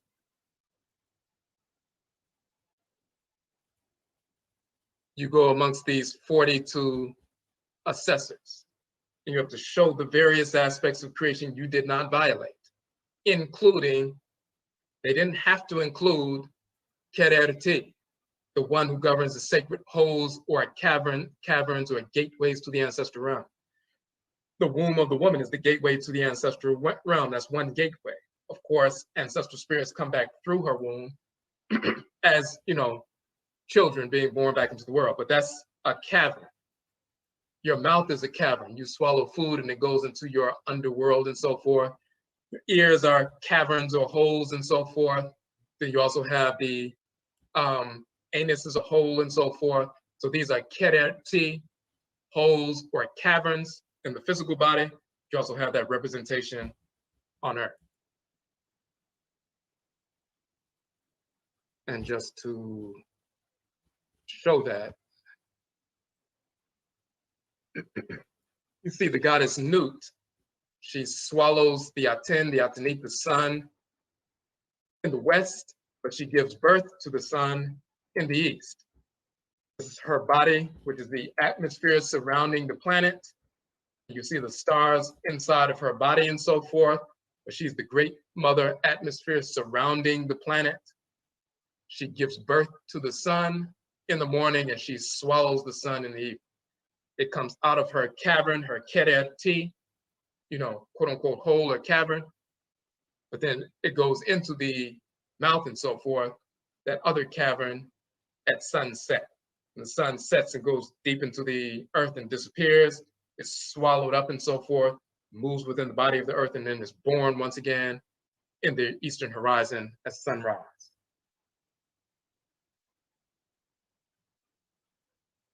And you see her as the great cow in the sky and so forth, giving birth to the sun and so forth now. So you see the term for cow, she's the great cow in the sky. That's one of the, Nut is the form of a great cow. Het Herub is shown as a great cow. Neat is shown as a cow. Met, Urt, or Mehet, Awura is another version of that name. Mehit Urat or Mehet Urat and so forth. She's a cow divinity who's in the moisture in the sky and so forth, who we're going to get to. But the word for cow is Kaet. The word for bull is Ka. The word for cow is Kaet. But the word for vagina is also Kaet. The same word for cow, Kaet. Great cow mother in the sky that's giving birth to the sun. The sun is coming out of her birth canal and so forth. Kaet, or cow, the same word for vagina as Kaet in ancient Kemet. It's the gateway to the spirit realm. So, the Duat, a very ancient name for the land of dead. Duat, hollows, abysses, empty places. Kerti, the god Kerti, one of the 42 assessors. Keret, a hole, a cavern, a grotto, a circle in the Duat, a cavern, a hole, a cave, or den. The opening of the great cow in the sky, sometimes she's shown as a cow, sometimes as a female. The opening, the womb, is a keret. It's a hole, it's a cavern, it's an opening to the ancestral realm, the gateway to the ancestral realm. The only hole that should be entered into by the Afurakani male is the keret of the Afurakani female. If you're trying to enter into a different hole and so forth, if you're trying to copulate with a copulator, a nook and no, you're out of harmony with divine order. Meaning these deities, these divine forces in creation that regulate all of creation, the deities, the aboson, the Orisha and so forth, they're the divine spirit forces that animate the sun, the moon, the planets, the stars, the oceans, the rivers, the inner core of earth and the mantle and the outer core, or inner core, outer core, upper mantle, lower mantle, upper mantle, and so forth, and the crust and the atmosphere, fire, water, earth, air, the black substance of space, the spiritual forces that animate all of creation, that regulate order within creation, the divine embodiments of divine order in creation are the deities. Untoro too is called in ancient Kemet, the Orisha, the Aboson, the Vodou, and so forth. They regulate order within creation. If you're out of harmony with them, you're out of harmony with divine order. And one of those deities is Kereti. And every single Afurakani individual, when we transition, we must invoke each one of these 42 divinities, including Kereti, to show that we did not violate the aspect of creation that divinity, Kereti, governs. If we did, we are out of harmony with divine order. So that's a divine prohibition against dissexuality. So any one of these fools trying to say there was, dissexuality was accepted, misinformation. And when you're reading through this particular text, you'll see that Amentet, the West, is also a female divinity called, Amentet and so forth. And then you have Kat, meaning vulva, vagina, and so forth. But Kat or Kayat is also the term for cow. So they're talking about the gateway of the great divine cow, or Kayat or Kat. Her gateway is also the Kat, which is the vulva, which is also the birth canal, which is also in the West and so forth, where the sun is born, but it's also, where the sun sets and is swallowed up. That's when she swallows the sun in the West, but in the East, that's where the sun is born from the gate, the great hole or keret or cavern of the vulva, the kayat of the great divine cow, kayat and so forth.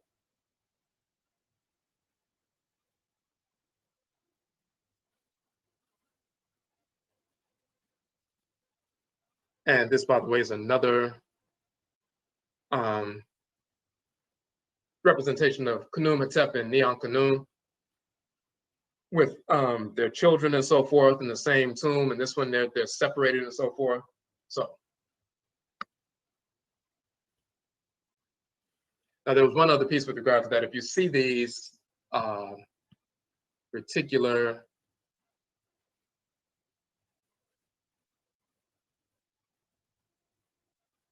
when you see the various divinities, and some people had the question, if you're going through these different texts, and it's a perfect segue. Some people say, well, if you had 42 divinities that you invoke, and part of that invocation is not only aligning with those divinities, but talking about what aspect of creation that they govern, showing that you did not violate that aspect of creation. Why would that have to be included as a ritual invocation? If you had to have that as a ritual prayer, does that mean that there were so many people engaged in this sexuality that you had to have a divine declaration against it? That's the mindset coming from Eurocentric ideals. That's not the way our people operate. It seems logical if you have a Western mindset.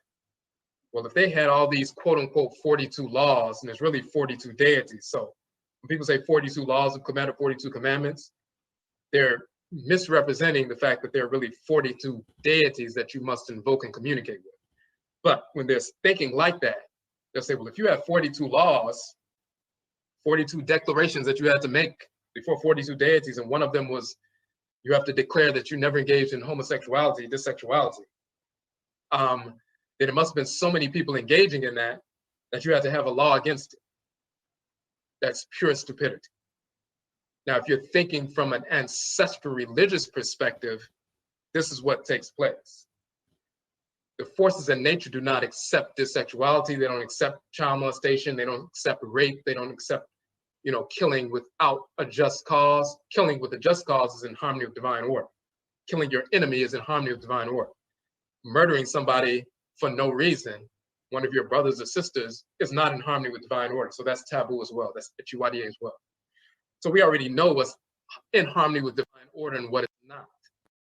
So if you're going, about the normal course of your day, and then all of a sudden you're flooded with this idea or urge to engage in criminal activity or engage, for example, in dissexual activity, you don't say, our first response is not, why am I feeling like this? Our first response practicing ancestral religion is, who is trying to make me feel like this? Because it's clearly not coming from your Ka, the divinity in your head region. It's clearly not coming from the Abosom, the deities that govern your patriclan and matriclan. It's clearly not coming from your own Sahu or your own spirit. It must be an outside agency seeking to influence your thoughts and behaviors. So we know about spiritually earthbound individuals. When they die, they didn't pass this test. The kind of people with child molesters or criminals or whatever, when they died, spirit separates from the body is buried, their spirit is hanging around the place where they died or where they were murdered or where they frequented.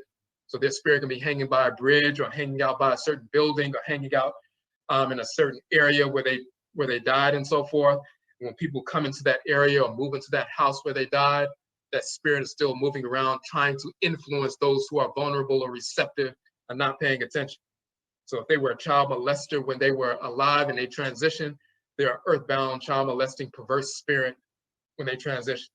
So all of a sudden, you move into a certain house, you start having all these ideas or urges to engage in some form of child molestation or sexual deviance, and you know that's not normal. You don't say, why am I feeling like this? You say, it must be somebody in here. It must be some spirit in here. Remove the spirit with a ritual, establish your ancestral shrine, get rid of the spirit, and now you no longer have the quote unquote urge because it was never yours in the first place. So when we talk about these divinities and the things that they govern, and if you have some desire to go against any one of these 42 divinities and the things that they govern, then you know if it's not some thing that somebody was forcing you to do physically, like dragging you to go commit a murder, or dragging you along, putting the gun to your head and so forth, knife to your head, you better do this or else, If you have these unusual urges, that means there's some discarnate spirit attempting to push you in that direction. You need to engage in ritual purification to get that spirit out of the domicile so you can get back to normal. So the reason we have these, declarations is not only to say, hey, this is what we do not do, but it's also saying, if you ever have the desire to violate the aspect of creation that any one of these 42 divinities govern, that means that there's some other entity around that you need to purge ritually, so they're not trying to push you into that. So this is evidence that this is how we should be operating. But if anything tries to push you against that, it must be some discarnate spirit. When the whites and offspring began to invade ancient Kemet, but we were beating them militarily, and as we said earlier, they began to try to infiltrate and trying to come into Kemet and trade from other countries and so forth, and trying to, live in the northern part of Kemet and the Delta and so forth, and develop little communities and try to pretend like they were just immigrants who were trading. They were trying to take down society, but they just weren't strong enough militarily. So for a while, they were just coming in and being allowed. Some of our people allowed them to come in northern Kemet, which we should not have done. And they were trying to trade, but they were also creating disorder. Them, when they're living in, northern Kemet, and they die, their spirits are now hanging around that part of the country or moving around and so forth. Now, all of a sudden, some people within the community are having perverse ideas about engaging in theft, engaging in criminality, rejecting certain aspects of ancestral religion, having desires, dealing with dissexuality, homosexuality. So as soon as that happens, we know that's a violation of Ket-Er-Ti. We don't say, why am I feeling like this? We say, who is trying to make me feel like this? Then they do divination. If somebody's clairvoyant, they can see that little white spirit walking around. Then they engage in ritual practice to purge that white spirit out of the space, and they no longer have those ideals. So when you deal with ancestral religion in an authentic fashion, you would never come up with the idea that if we had a law against something, that must mean that everybody was doing it. So therefore, we had to create a law to stop all these people from engaging in dissexuality. If you're practicing ancestral religion, and that's how you can prove who's really practicing ancestral religion and who's not.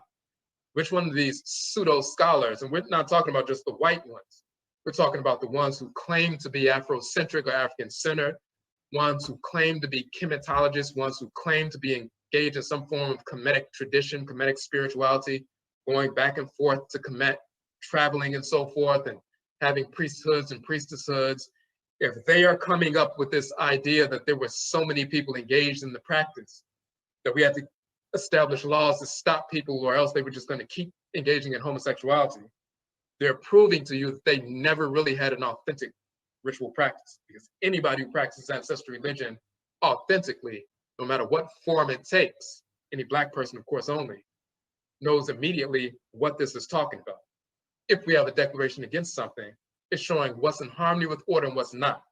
And the second part is showing you, if you ever have the idea to violate something, that you know it's coming from an outside agency because it's not coming from you. And you can repel that entity without ever having engaged in the behavior. Meaning you can have a whole population of Afurakani people who've never engaged in any dissexuality at all. And then all of a sudden, some foreigners migrate in, and they're living in northern Kemet, and all of a sudden, a handful of people within the Black community start feeling these perverse urges. Then they go to the priest or priestess. They find out, hey, I'm having these perverse urges. There must be some discarnate spirit hanging around here, some criminal spirit hanging around. What's going on? The priest or priestess does divination. They can see clairvoyantly what the spirit looks like, where they came from, do what they need to do to banish the spirit. They banish that perverse spirit, and the people continue to live according to their natural culture, never having engaged in dissexuality. That's the value of having these cultural protocols in place, because you can avoid any criminal behavior before it even starts. As soon as the urge manifests, get rid of the discarnate spirit that's perverse so it doesn't happen. So that's the difference between real ancestral religious practice and pseudo scholarship.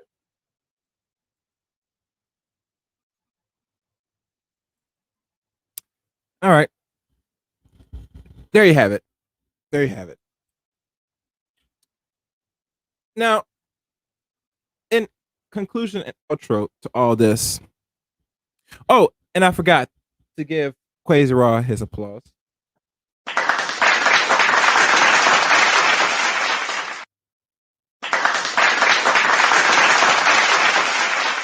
And for anybody that I talk about, they are a real each have taught us all this and said we practice homosexuality, dissexuality, and all this nonsense. This we forget.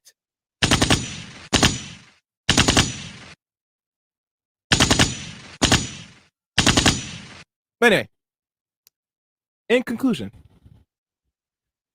to what you have witnessed from the BT Awards, that Egypt falsification of Lil Nas X, or anybody else that talks about and push it, and now that you're seeing it in full video, where the whole world could see it, it is showing testament that we are homosexual, gay in nature, dissexual, and we are here to stay.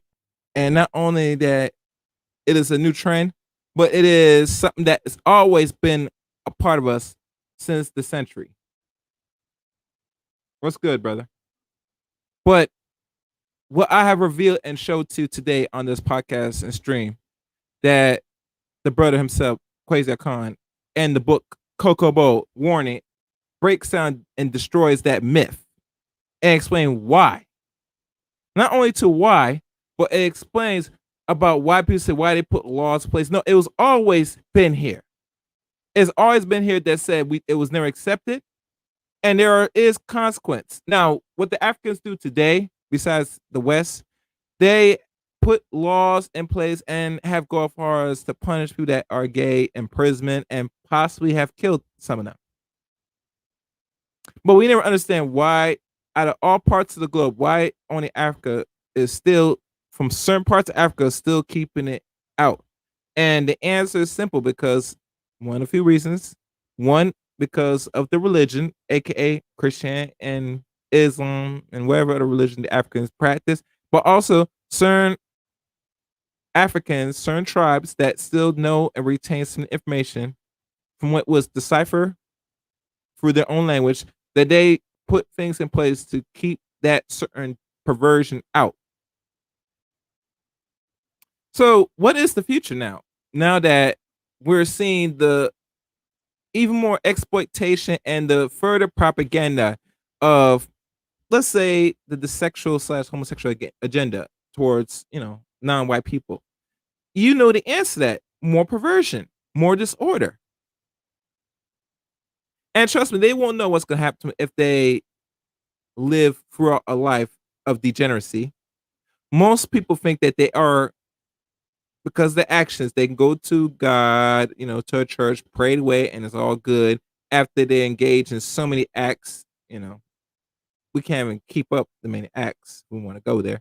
That is all good. But no, through the same hieroglyphs and same information that they got from that same Bible, that they took pieces from the book come forth by day, the book of the dead, and all other information that was left through the ancient time, that it says otherwise.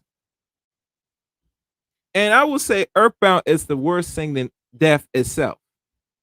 Because you are just wandering spirit that will sit there bother other people that have weak spirits, or, are not in tune with self. And let's be honest, a lot of people don't understand, the only people that's still connected to the physical and the spiritual world and can still see it, if you're not really corrupted by Western thought in the society, is children. So always keep in mind and think critically and ask this question: what consequence when they sit there and they, let's say, molest, rape a child as young as possible? You are introducing the same low level spirits that have done it to come around and start entice and bother children spiritually. And in future shows, I'm probably going to talk about the consequence of molestation rape that's inflicted upon, let's say, women. So be on the lookout for that, because that's something I'm thinking of doing down the line. So, but other than that, thank y'all for listening to this very much I would say more important podcast slash live stream.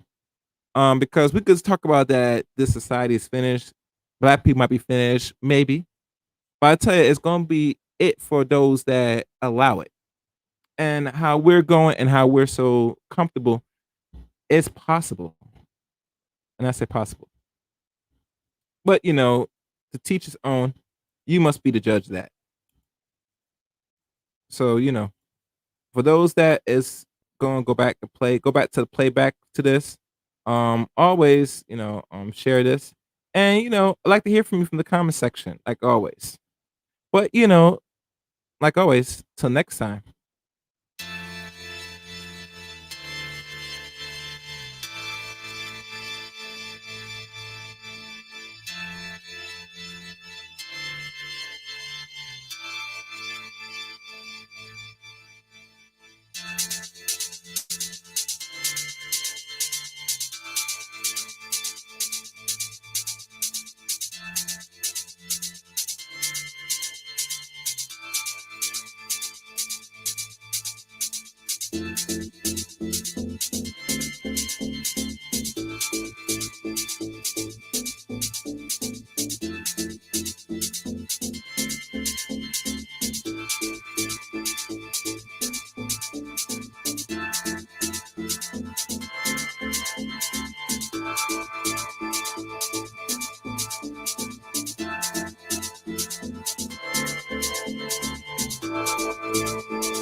Let me chaos.